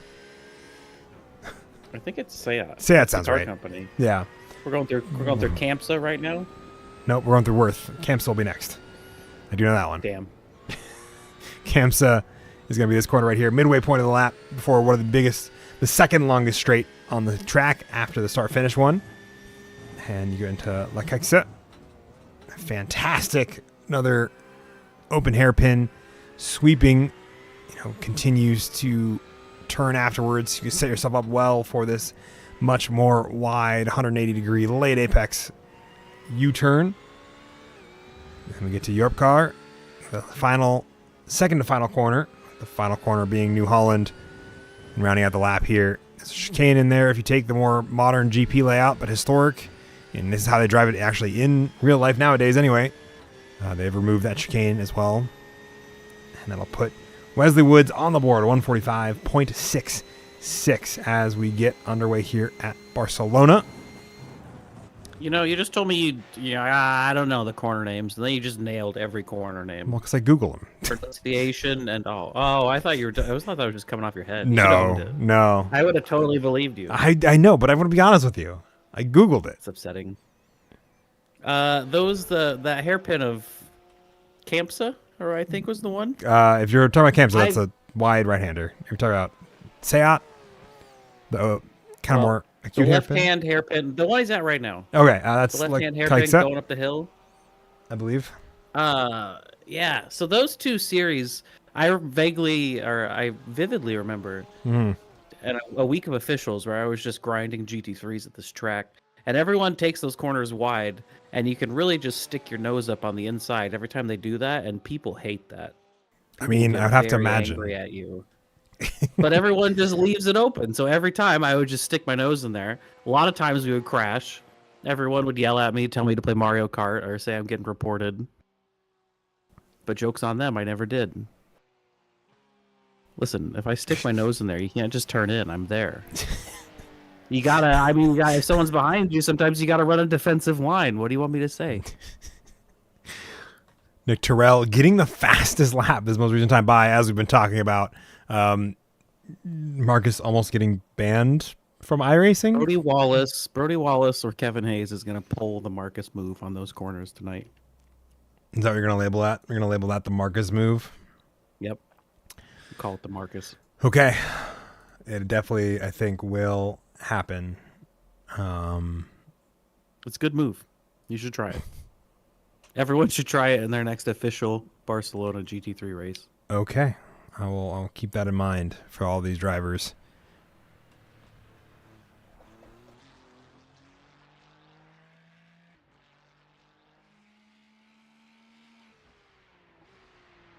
My cat recommends. He's sitting here purring loudly. I think your cat recommends whatever will give him both food and attention. And if that's He does like both those things. the Marcus move because you were driving less and giving him more attention, then I think that's probably why he endorses it. Tyler Roberts going to be working his way through La Caixa. I'm going to say that. I'm pretty sure that's just a really bad bastardization of the corner. Some F1 nerd is going to go, nope, that's not how it's said at all. I'm guessing you don't pronounce the X because it's Spanish. Yeah, probably. It's probably like Kaya or something. Also butchered it. Yeah. The only thing I know about Spanish is they usually don't pronounce the X. That's all I'm saying. That's fair, yeah. How you actually say it? No idea. Or it's maybe not even that corner called that corner anymore. It's called something else. Tyler Roberts getting a time in of 143.493 for his first lap. I think he's got one more to go here. Landon Orr trying to see if he can get into the top 5 with his second flyer as well. Matt Markley also out on track trying to improve his time from where he sits in 11th in GT3 Pro. Sorry, 11th Nick overall. Tyrrell on pole. Yeah, Nick Tyrrell, on pole. Matt Markley currently sitting 10th overall. Daryl Weininger gonna take GT3 AM pole and end up a little ways ahead of most of the GT3 field. Hayden Mamenga from Rolling Chicane got to get into second there. Alex Holler from Stellarum Continuum going to get into the third spot on that podium as well. Wesley Woods come back around for his second pass, which I think might be a little slow. Ooh, keeps out of the gravel there.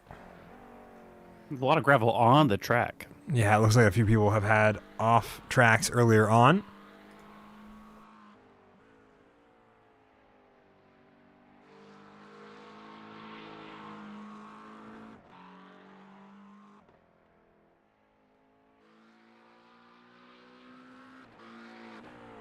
These are prime track conditions. No water, completely dry, 69 degrees, Ooh. 51% track usage. That's very, This is going to be very this is a calm. quick track. It will be.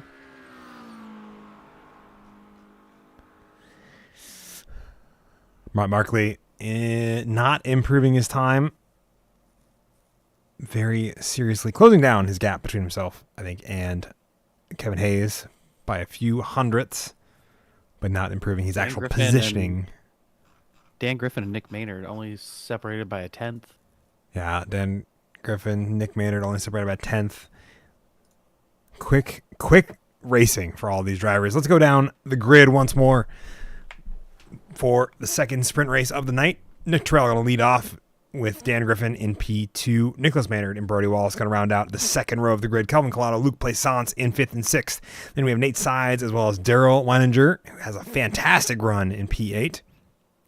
Patrick Cantrell, Kevin Hayes in 9th and 10th. 11th is going to be Matthew Markley. 12th is going to be Hayden Mamenga. And from there, we also have Alex Holler, Ben Widener in row number 7. Sebastian Trio, as well as George Miles, Jason Larson, Tyler Roberts, Tom Leeson, Landon Orr rounding out that top 20. Zachary Holden, Adam Dahl, James Carnline, Joshua Hartless, Jordan Oliver, Wesley Woods, and Joe Evers rounds out the 27-car grid. Who did we lose in between the races? So we had 28. With Carnline? No, Carline's here. Carline's here. Yeah. Yeah. And Jason Larson's here, which I'm not sure we saw him in the first one either. Kelvin Collado, I don't think I've seen here. No, he's here. He's P5. Yep, I'm just blind. Great. Who knows? I don't know. It's hard to pick out who's not here. Yeah. My brain doesn't work that way. Nope. As we get ready to go racing. Good question, though. Oh, I didn't update my camera pack. We're using the defaults. Oh, default camera. That's going on the performance review. Well, I'm just going to fix it live. Down 0.25. Great. It has been fixed live. That was quick. Yeah. That didn't take long. Nope. Pretty. It also pulled up. It pulled up my camera settings on my screen. It was fun. That's cool. Yeah. The grid going to get underway here. Nick Terrell going to lead off these drivers. Shortened pace lap before racing action here. As we get ready for another 30 minutes of racing. Big thoughts. Final prep work that these drivers should be doing. Any other notes that we've missed? Marcus? Don't crash. Kevin Hayes, get your shit together, buddy. That's my thoughts. Great.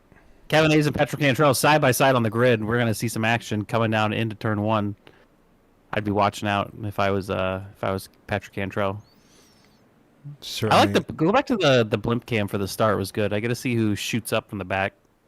All right. Blimp cam is available for these drivers. Waiting on that green flag to drop. Red lights turn on for us as we get going underway. We're kind of following along with Nicholas Maynard. Technically, great start out of the top Brody 3. Wallace gets a good run. Oh, yeah. Does he do the bump draft? He's trying to find a way Kevin Hayes through. makes a move on the back of Nate Sides. Yeah. Kevin Hayes bump drafting Nate Sides into turn 1. Classic Kevin Hayes move. Yeah, Dan Griffin going to swing around the outside of Nick Terrell. Oh, It's going to bump. Nick Terrell not going to let him have it. Nope, not going to let him have it. A little bit of bump there. Oh, keeps Oh, it God, he in. almost pitted himself. That's nuts. We That keep was almost death. an eye further back in the field as well. I'm going to keep working with some of these cars, see how the rest of the field's moving. All of them doing pretty well, keeping themselves pretty good and sorted.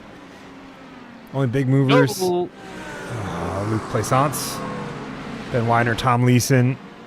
Getting a little slower run here. Oh, bit of a George got Miles. Red McLaren sideways. We got Corvette getting pit maneuvered by, I believe, Mamenga. Yep. Nate Sides backwards coming out of. Gravel on the track. Got some Yep. midfield carnage. Nate Sides hoping to not get ran over. A damaged But it James spun around. Carline. James Carline in the Missing. back spinning. I thought James Carline joined with the Corvette by accident.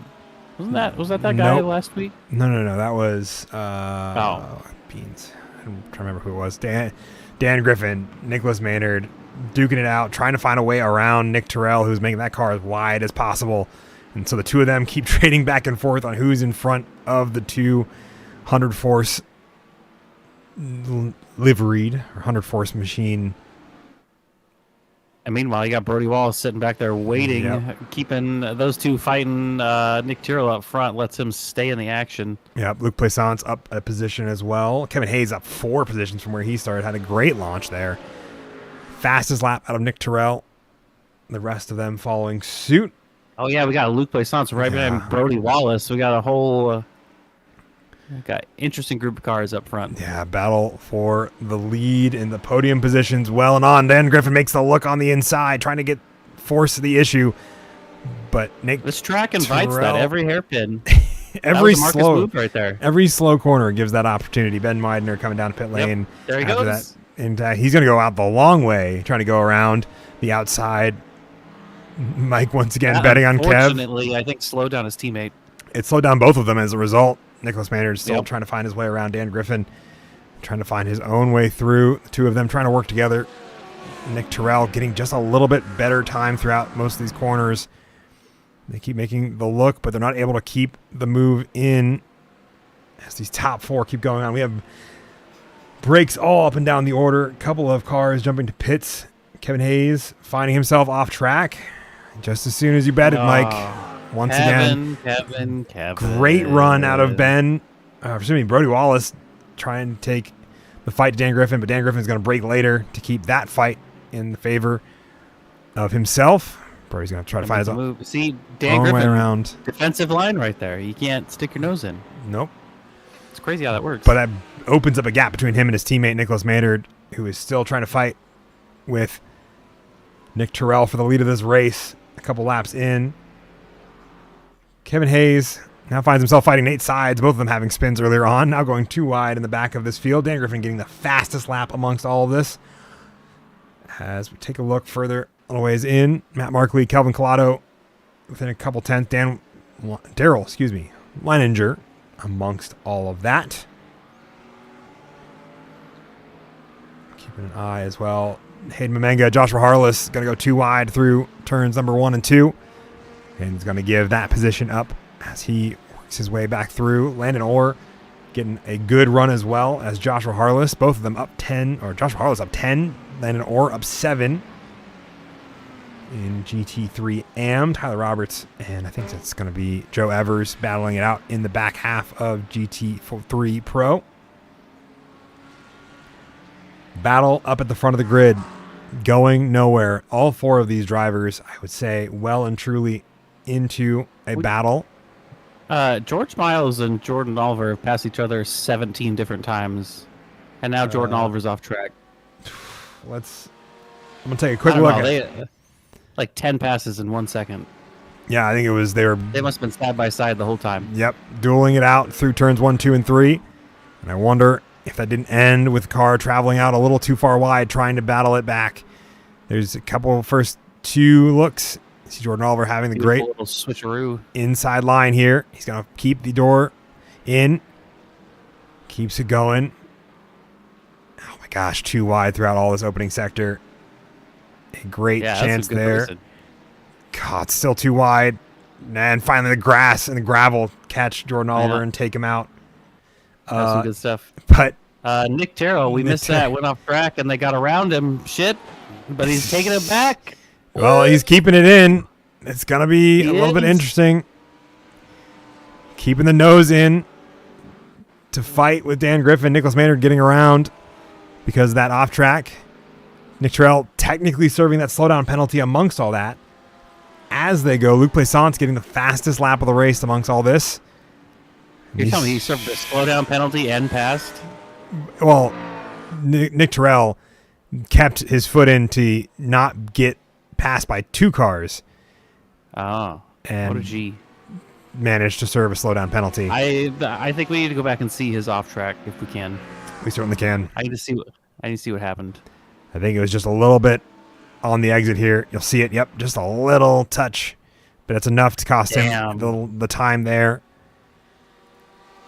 But he wanted to defend that inside line, and I kept him into a fight here. Back around Dan Griffin. Yeah, still duking it out. Now Luc Plaisance coming onto the back of Brody Wallace's Mustang. Closing in on, probably be a better word there. Luc Plaisance looking for vengeance. I think Luc Plaisance not of the car crashy vengeance, but he definitely wants to be ahead of Brody right now. I think so. That lap time definitely proves that he has the pace to do it. Nate Sides and Kevin Hayes duking out in the background as this as well. Swapping positions there. Nick Maynard getting the fastest lap. Nick Terrell twice in 2 laps finds himself off at the same spot to serve a slowdown penalty. That's going to cost him P2. He ended up in P3.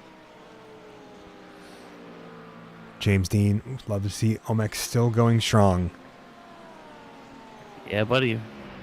Stronger than ever. To a degree, especially with the 27 cars, that we have out here. Battles up all and down the grid. Brody Wallace finding a little bit of time. This most recent time behind, not a whole ton. Still keeps about a second gap between himself and the car. Nick Terrell, as well as a second gap between himself and Luc Plaisance for that top 5.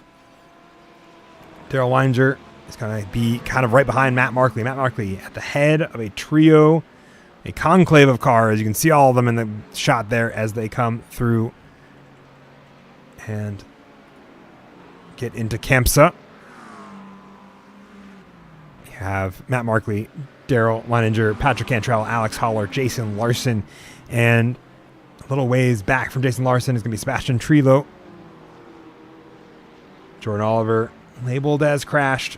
Nate Sides getting the fastest lap of the race this most recent time by with a 1:41.75. And he's going to find his way around Adam Dahl amongst all that.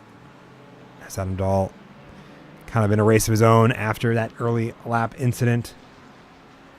Tom Leeson off track, back on track after only a couple seconds. Seems to be trying to fight his way back into the podium position he found himself starting with. Dan Griffin setting the fastest lap this most recent time by. Brody Wallace catching Nick Terrell as Nick Terrell seems to be losing time here and there. Still a 1:41.58. Not able to make up the time he had early on. I'm curious if he overdrove the tires early and they are just not coming back to him. Yeah, this does not seem like the track for Nick Terrell. Brody Wallace, hopefully he can make use of that opportunity and get himself on a podium. Looks like he's pulling away from Luc Plaisance. Yeah, with about 0.5 of a second between Brody Wallace's most recent lap time and Luc Plaisance's, I would have to imagine he's building up a little bit of a gap there, especially with Kelvin Collado right behind Luc Plaisance as well. That's no big wonder.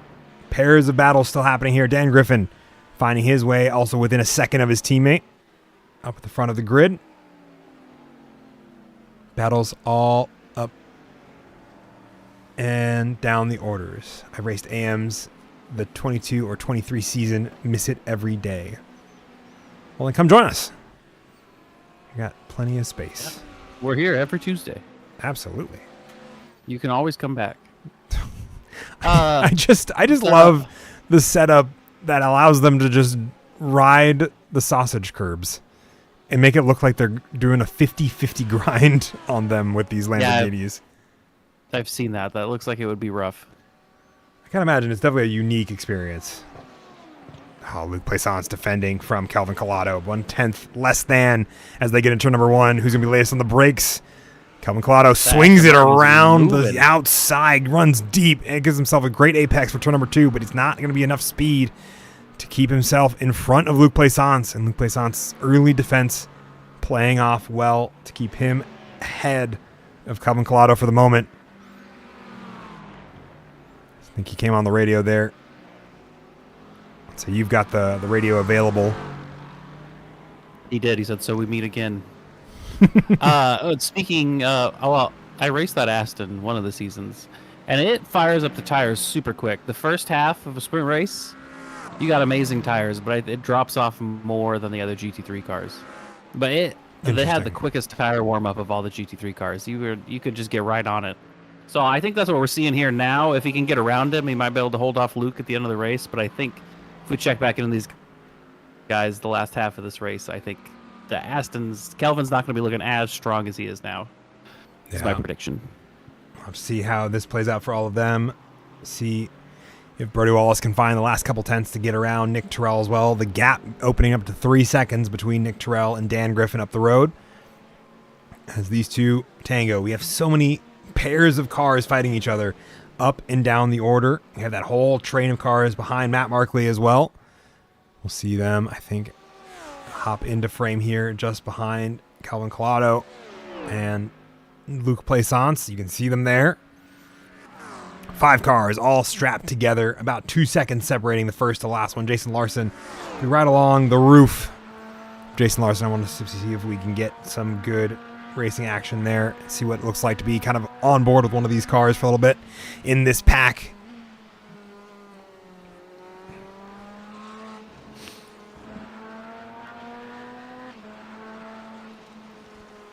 Hit 5K on dirt oval and retired. That's the way to do it.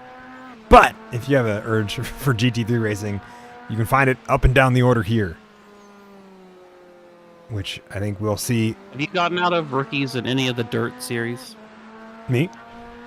Yeah. Not yet.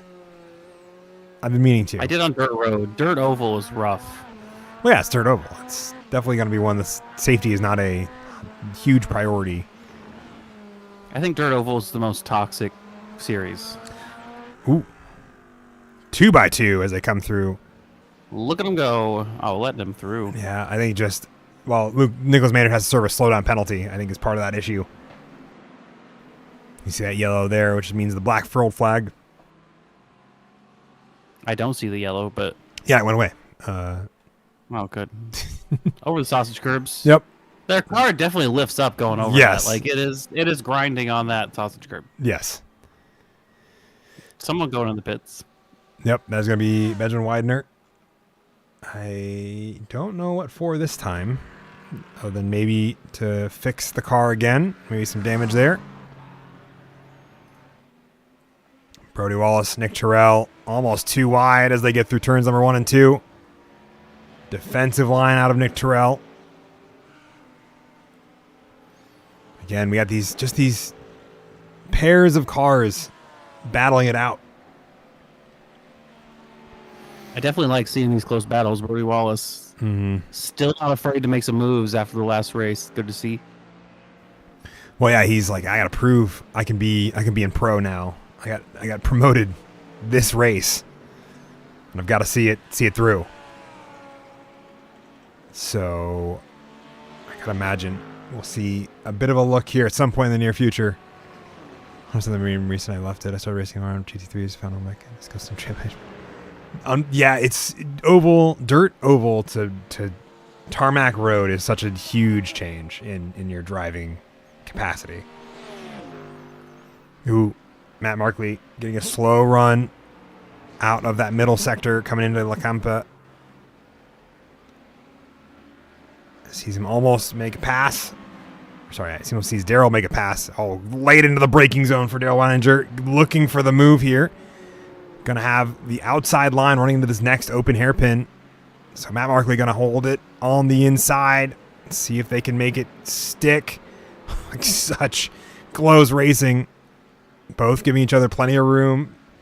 Patrick Cantrell in the background of this shot. These two still going too wide. Darrell finally getting the job done.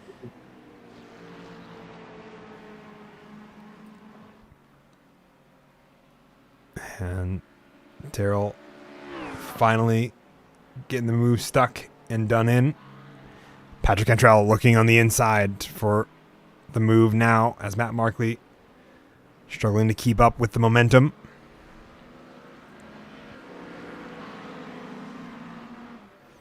Back in GT3 AM to some extent. A couple of cars. George Miles, Zachary Holden coming in that rolling chicane. Ferrari right behind these two. Taking a look and seeing what else. Tom Leeson, Joshua Harless battling for the P4 position. Which I think that pass got made not too long ago. Which got him up into this spot. See, he has 5 seconds. A second and a half between himself and Landon Orr. See how that ebbs and flows between these two drivers. Ferrari versus Lamborghini versus Corvette. But Landon Orr getting a little bit of gravel, which might see this battle begin to fire up between these drivers.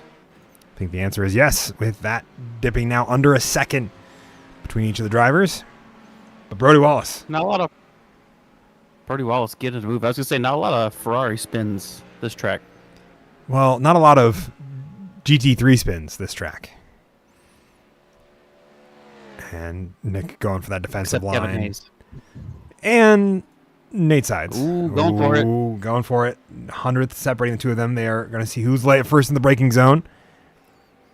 And the answer is going to be Brody Wallace by just a little bit, but that's just going to be just enough for Nick Terrell to keep ahead in P3. The gap now open by 6 seconds between these two and the first two steps of the podium with Dan Griffin. Watkins Glen shoot bowling. Not letting up at all. That sounds very, very reminiscent of the olden days of OMEC, the Watkins Glen shoot bowling incident. I don't think I remember that. I guess we'll have to go search the archives.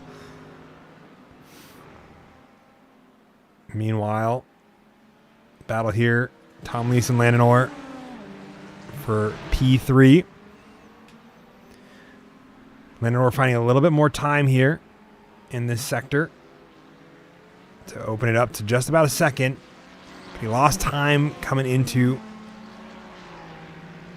turn number 7, Worth Corner. Last time by, really the exit of it, kind of come in between here and Kamsa.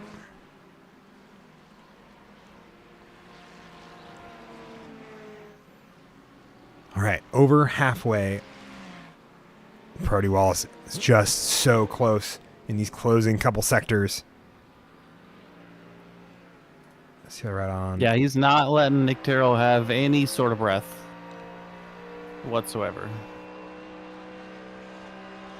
You see the defensive line there. Oh, little bit of a bump. Or is that just how far the camera is? I might just be how far the camera is, and he tucks back That's in. pretty funny.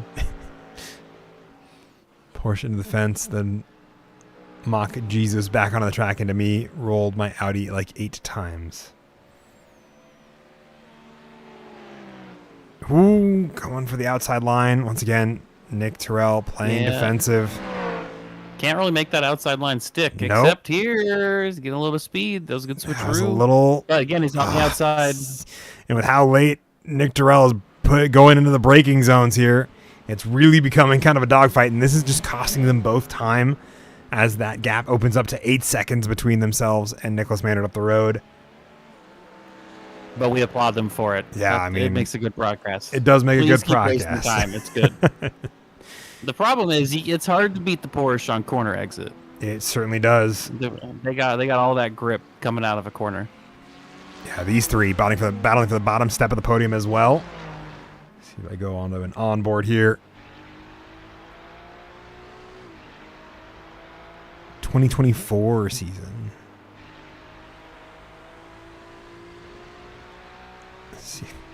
I always don't. I never quite understand the like rear view cam because sometimes they just look at the sky and nothing else.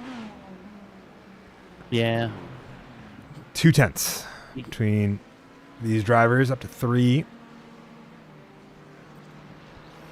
as they continue their way around. Ooh, off track for Landon Orr is going to bring that into a side-by-side fight. Tom Leeson now within a 10th. These drivers. Nobody taking those sausage curbs except the top 2. I think it's the top 4. They all do that. Oh. At least that's the timestamp on the video. Man, I don't remember it. Better exit for Joshua Harless than Tom Leeson. Sees these 3 still duking it out. Tom Leeson having to go a little bit defensive here to not let Joshua Harless by amongst this fight. Over a second gap between Dan Griffin and Nicholas Maynard up at the top of the road. The Nick Terrell still holding off Brody Wallace amongst this fight that we're watching for the bottom step of the GT3 AM podium. I think Alex Holler closing in on Patrick Cantrell. A bit of a gap between Daryl Weininger and Alex Holler. 2 to 4 seconds. Realistically, that's about 3 seconds split amongst a few cars. Ooh, there's going to be a little bit of an inside look for Tom Leeson as they get into Worth Corner once again. Ooh, Dan Griffin has an off. He is spun. Oh, and that's going to see him drop out of the top spot of this race. He's going to spread some dirt, all of that, and that's going to open it up and bring that back. It is crazy that he was still able to stay in front of Nick Terrell. Like, that's it was a gap he had. It's an 8-second gap with how much these two are fighting. Yeah. And we see that both Luke Plaisance and Calvin Collado taking a little bit of gravel there as they get onto the final corner themselves. And now this gap closed down significantly. Sorry, I keep on wanting to say Dan because of Dan Griffin, but Daryl Weininger setting the fastest lap of GT3 AM. The gap opening up between Tom Leeson, Landon Orr, and GT3 AM for that bottom step of the podium amongst all of this. And I think Dan has a little bit of damage there because he's losing, I think, a lot of time in the fast sections here. Come back to it in just a moment. Tom Leeson letting Joshua Harless by, I think, because of a bit of a rough moment there. Nate Sides also on a recovery drive. Finds himself right behind these two. Tom Leeson late on the brakes. Almost runs into Joshua Nate Harless. Sides sneaking his way in. And that'll allow Nate Sides to kind of work his way through. Joe Evers trying to get around George Miles amongst all of this as well. Back up at the front. These three now under a second between all of them as Dan Griffin tries to find a little bit more pace there. 69 Ferrari and the 105 Porsche. But SVC. Camera's fault. Interesting. I'm sure it'll jog my memory once I see the video about it. I think it might have been one of the... Dan Griffin. Another off track for Dan Griffin running wide just right where Nick Tyrrell was doing at the beginning of the race. I wonder if his tires are starting to get a little cooked now towards the end. Joshua Harless getting around. These three. Really the battle for P4 here between Joshua Harless and Tom Leeson. Landon Orr just up the road, keeping himself about a second between those two as well.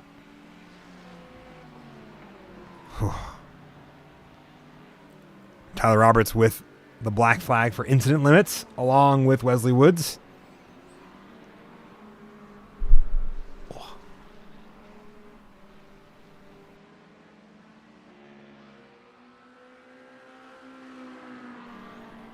25 minutes. Man, I feel like that has just flown by as we've been keeping up with all these. This race has definitely flown by. I mean, the top pack being this close the entire time has been pretty incredible. Still waiting for Nick Tyrrell to make a move. Dan Griffin's got a little damage there on the front end. I think it's going to be slowing him down for sure. Yeah, you can definitely see it here in some of the faster sections. That car's just a little less stable. Nick Tyrrell not getting as good of an exit, though, as a result of the dirty air. Can you do the wheel cam of the Lamborghini as they ride that sausage curb? Because I swear his driver's side tires come off the ground. I think I can. Let's see if I can do this the correct way.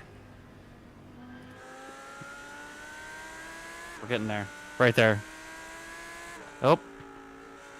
We'll do that. Oh, yeah. Nah, I don't. It's definitely just skateboarding along that curb. That's really funny. Yeah. I do not understand how that car continues to do that every lap.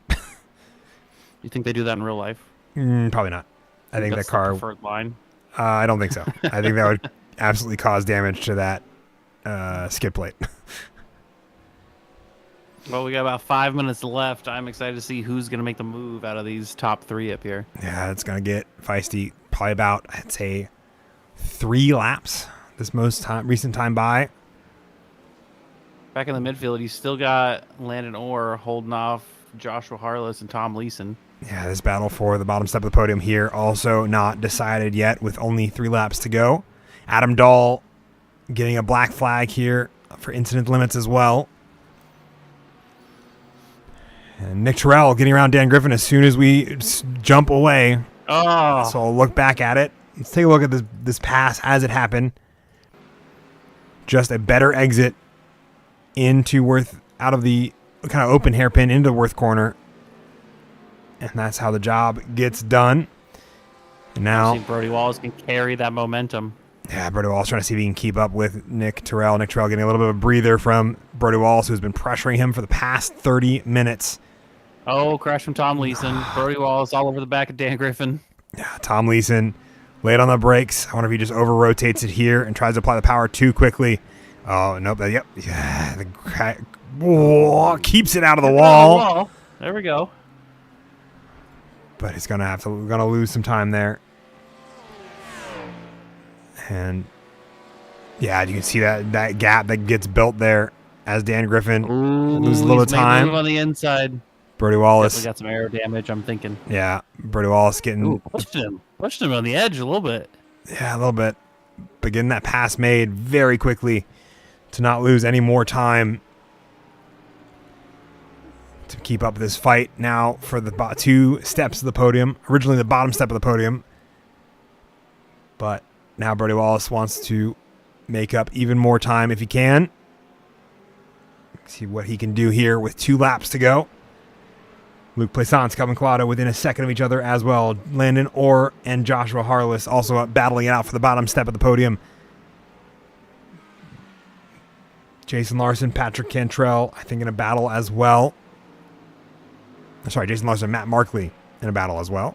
Ooh, run over the curbing there. I wonder if that'll cost a little bit of time for Brody Wallace. Doesn't look like it based on how that gap still sits at about 2/10.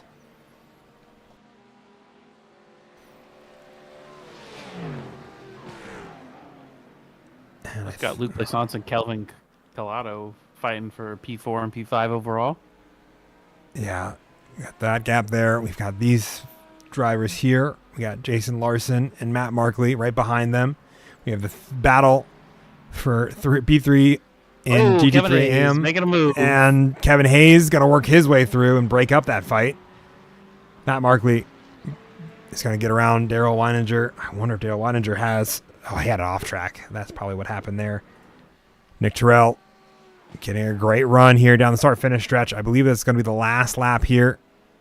Let's see if I have a grid that showcases a white Barney, the flag man. It does not. So we'll just take... We'll plan for this to be the last lap here. 5 seconds still for Nicholas Maynard. He's losing a little bit of time to these two. Not enough to be, I think, a problem.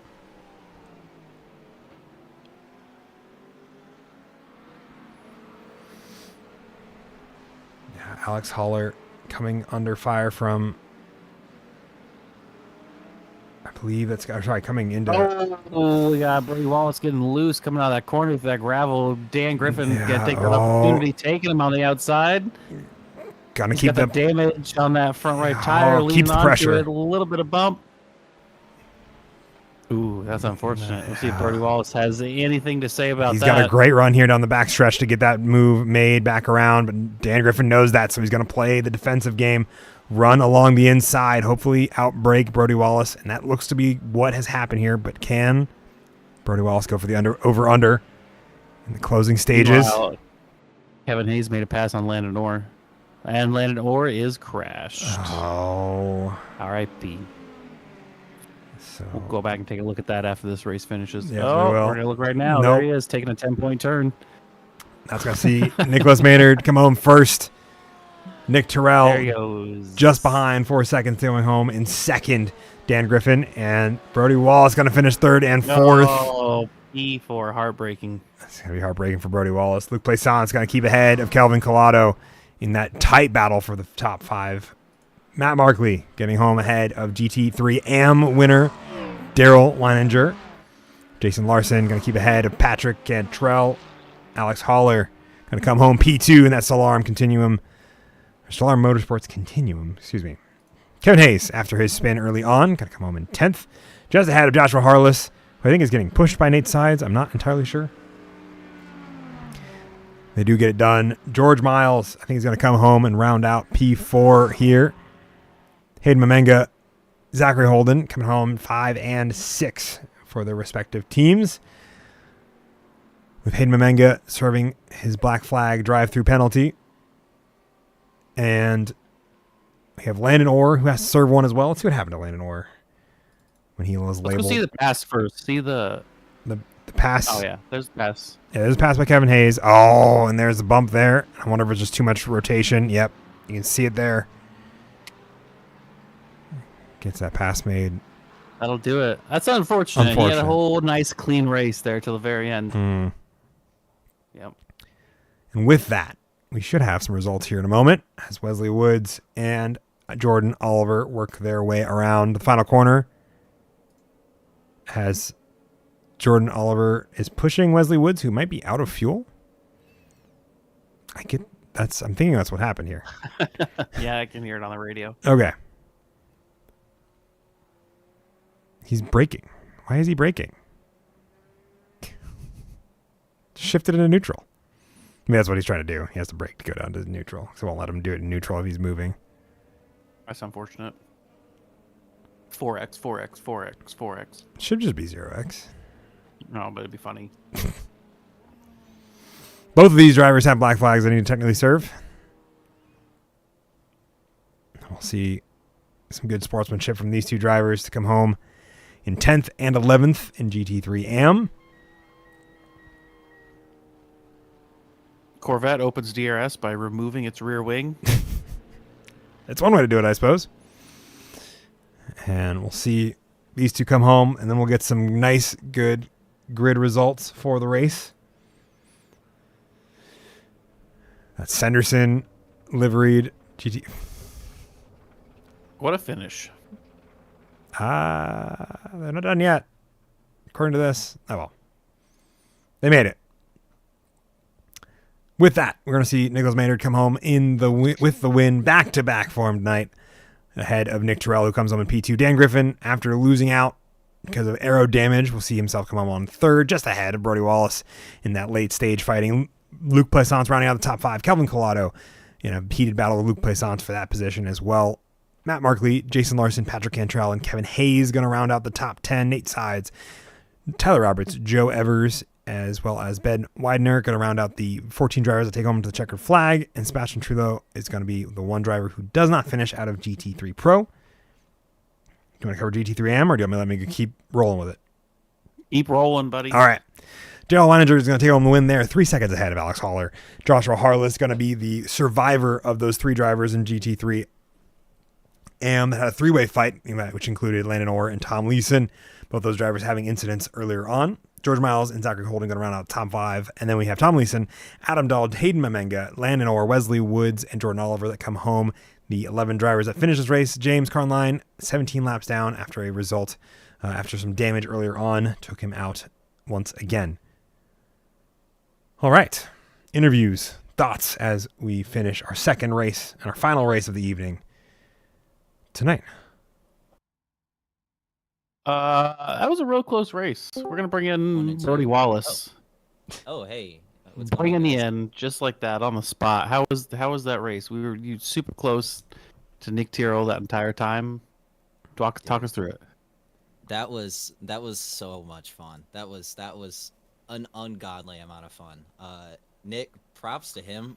One hell of a defender. I'm not very good at getting around people that are around the same pace as me, but usually I can try and weasel my way in a corner or something. But yeah, I mean, he was just parking on the apex every time, but still keeping his corner speed up. So it was one hell of a task to get around him.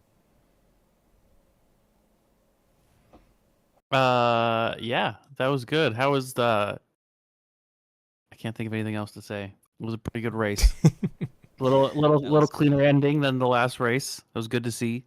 Were you worried about Luke Plaisance behind you at all there at the start? At first, yeah. But I realized he didn't have my toe because I think he was like at close, like point, like just a little bit under a second away from me. So he didn't really have the toe, and I was on Nick's bumper. So especially on the straights, I really wasn't too worried. So I was just trying to focus on keeping my my corner speed up and not doing anything too stupid to let P4 get too close.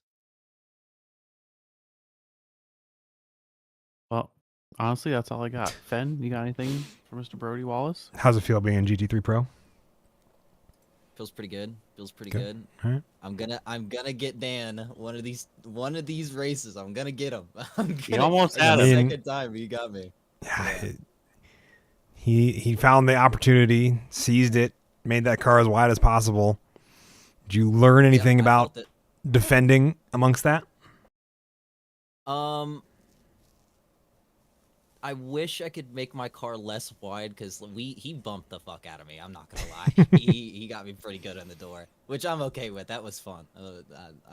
Usually everybody in like officials is too scared to do some stuff like that, so it's nice to go against people in here that are wanting to do that and can do it without being stupid. So Yeah, and you both walk away from it pretty well. So fantastic stuff. I think a pretty solid race for you guys. yeah.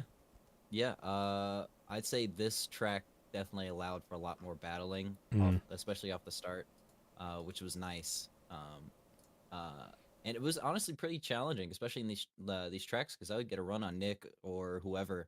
And since all these corners are so sweeping and stuff like that, you could just park it on the apex, or just take a super defensive line and just keep them behind you, and not sacrifice your time too much. So I had a ton of fun. Hopefully, it was a good watch from the booth. Oh, absolutely. It was a fantastic watch. We were pretty much watching y'all we were checking in on y'all pretty much every few minutes. Yeah. So Yeah, it was a pretty good one. I take back most of my Barcelona slander. yeah. It's pretty good. It definitely lends itself for some good racing. Oh yeah. This is probably top 3 track that I've done for OMEC so far, in terms of like competitiveness. the things people say about Sebring is what I say about Barcelona. What, bad things or good things? Good things. Usually people saying that there's always great racing there, and I say there's great racing anywhere, depending on who you have to race with. Yeah. And people often cite Sebring's great racing as the redeeming quality of the track, and I disagree wholeheartedly, because there's nothing about Sebring that I think is redeeming to drive in sim racing. Sebring is a great track. So I don't know what you're talking about. Nope. It's a good track, but the corners, and it's not the best for battling. It's not the best for battling.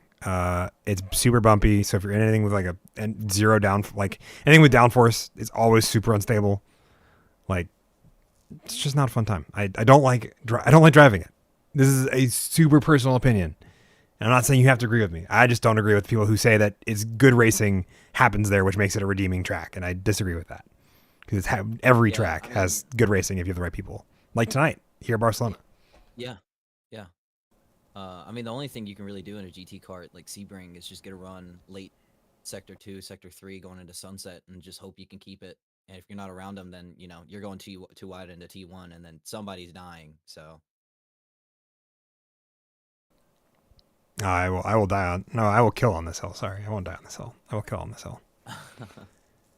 Sleeping sign. Again, I don't like driving it in sim racing. I like watching it in sim racing. I love commentating it in sim racing. I'm not saying it's the worst track ever on iRacing. I just don't like driving it. And it's a super personal experience. I'm super, I just don't like it. Sebring or Snetterton? You drive a hard bargain. Both are bad. I think Ah. Snetterton is the worst of the two since they're both airfield tracks. They're both inherently not great. I always say if you like Sebring, you have to like Snetterton because they're the same thing. They are the same thing. So I'm happy. I'm happy that you're consistent. Yeah, If you absolutely. Hate Sebring, you can hate Snetterton. I do. That's good. I drove there and then I was like, why did I drive here? Why am I driving in this league and not commentating it? Is that what did it? That drove you to the booth. It was one of the. It was. One It time was. we did Snetterton. Yeah, the one time we did Snetterton definitely put the idea in my head of I could talk about racing instead of actually doing it. Damn, I could become washed. it's pretty hardcore. So, yeah. All right, Brody Wallace, congratulations. Thanks, guys. See We're you. gonna get you out of here. Excited to see you next week. Are you excited about Bathurst? I have never driven that track. Is Bathurst any next race. week? Yes, Bathurst is next week. Oh my god, I should Wow. race instead of broadcast. You should race instead of broadcast. I will. I love Bathurst. I also love Bathurst. It's gonna be heartbreaking for me to have to watch it and not drive it. we Yeah, could do a I've never live driven it broadcasting before. team. just a live Yeah, team. we're both racing, but Oh we'll my still gosh. commentate. No. Oh, I have to ask. Hmm. What were today's topics? It's been pretty tame. We Not- actually stayed pretty on topic. I kept us pretty dialed in. There was good racing that made it Ben hard. keeps us grounded. We'll get there. We'll get there eventually. I'm gonna was- wear I was him down, wondering and there'll whether- be some fun topics. Were there You say lakes, wear them down woods, like you haven't plains? already. I haven't. We'll get there. Our time together has just begun, Fen. We'll get Marvelous. there slowly. There was way too much good racing going on to talk about Yeah. any bullshit on this Yeah. one. There was a little bit at Navarra. A little bit. Yeah. Navarra, not a good track. I still stand by that one. Yeah, I didn't like that one very much. It's really good. It's Yeah. really good for hot It- lapping. it I hope has it's a more really fun elevation. track to hot Yeah. lap. Then Sebring. It is fun to hot lap. And Barcelona, terrible for hot lapping, but turns out pretty good for racing. Yeah. Yep. Well, That track. Barcelona just is better when you have more downforce. That's just an objective part of this track. Like the less downforce you have, the less fun it is. It's almost like it was Oh, built yeah. for F1 cars. Just, yeah, it's almost like it's used pretty much exclusively for F1 cars now. Crazy how that works. And MotoGP, which is almost All the same thing. Anyway, Yep. Brody Wallace, good talking to you. yes, congrats again. See y'all later. Yep. See you next week. I feel like we should talk to. We talk to them every time. We should talk to the winner, We should talk to the winner. Nicholas Maynard. What's up, guys? How does it feel to be the winner of Barcelona? It feels pretty awesome. Love driving this track. It's just so smooth. The flow is fun, but it can also murder you if you're not careful, as we saw. Yeah, how was your we loved seeing you do the 50-50 grind over that sausage curb at the last corner every single time. Yeah. Did that Yeah, that feel was- sketchy going over that? Because it looked sketchy going over that. It does until you do it a few times. And then if the fuel isn't right in the car, or sometimes if the tires aren't warm, it'll do you a little wheelie. But now we've turned quite a few laps here and got to learn that line. Just learned it this year, but it helps out a ton if you can nail it. How did you manage the beginning of this race with Nick in front of you, but also having to fight with your teammate there and not lose too much ground on him there at the beginning? Yeah, I mean that was pretty awesome to see that Porsche in front and chase him, and it was fun to have some good hard racing. And we'd try not to hold anything back and just send it as hard as we can every time. And to battle with Nick was a lot of fun. To see a different car, other than Dan right there. But yeah, it was once he got around me, he was gonna leave me. I kind of fell off pace, forgot what I was doing, and then fortunately or unfortunately, he spun and gave it right back to me, and then I got to enjoy the show. Barcelona or Navarra? Which one was better?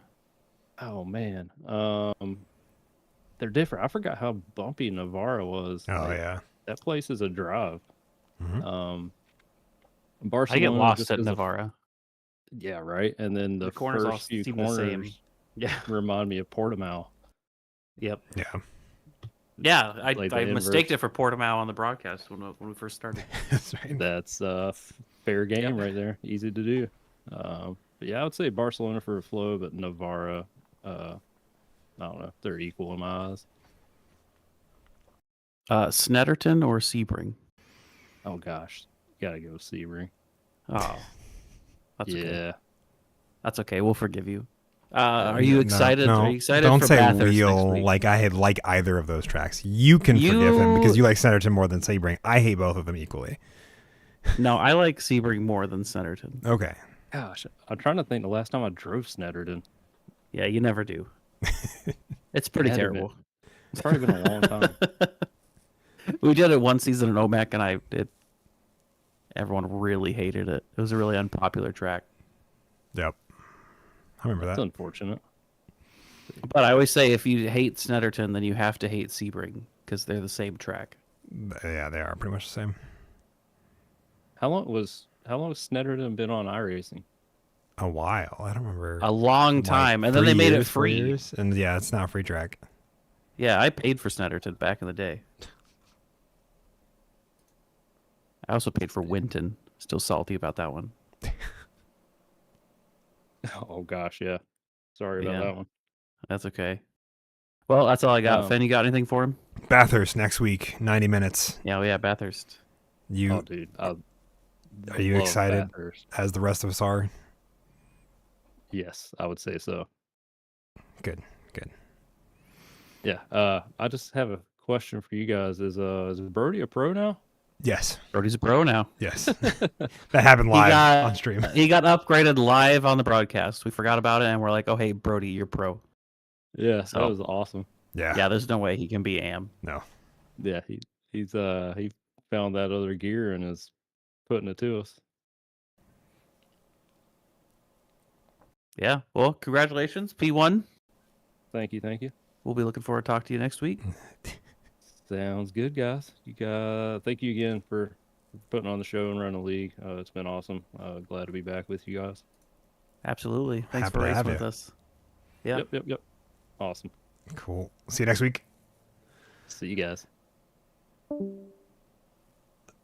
Well, that was our P1 and P4 interview, Mm-hmm. as is customary. I Yep. think that's all I got in me. All right. We'll wrap up the show. Thank you all very much for watching. We'll be back in just a week's time with a 90-minute endurance round number 4 of the season 13 of OMEC. I've been Fettuccine once again giving you all the on-track action while Marcus Osborne has been attempting unsuccessfully to distract me and also provide some great color commentary about driving here at these tracks. Any final thoughts before we wrap up the show? Nope, that's it. Bye. Fantastic stuff. We'll see you all in just a week's time for Bathurst. Maybe if I can find the button.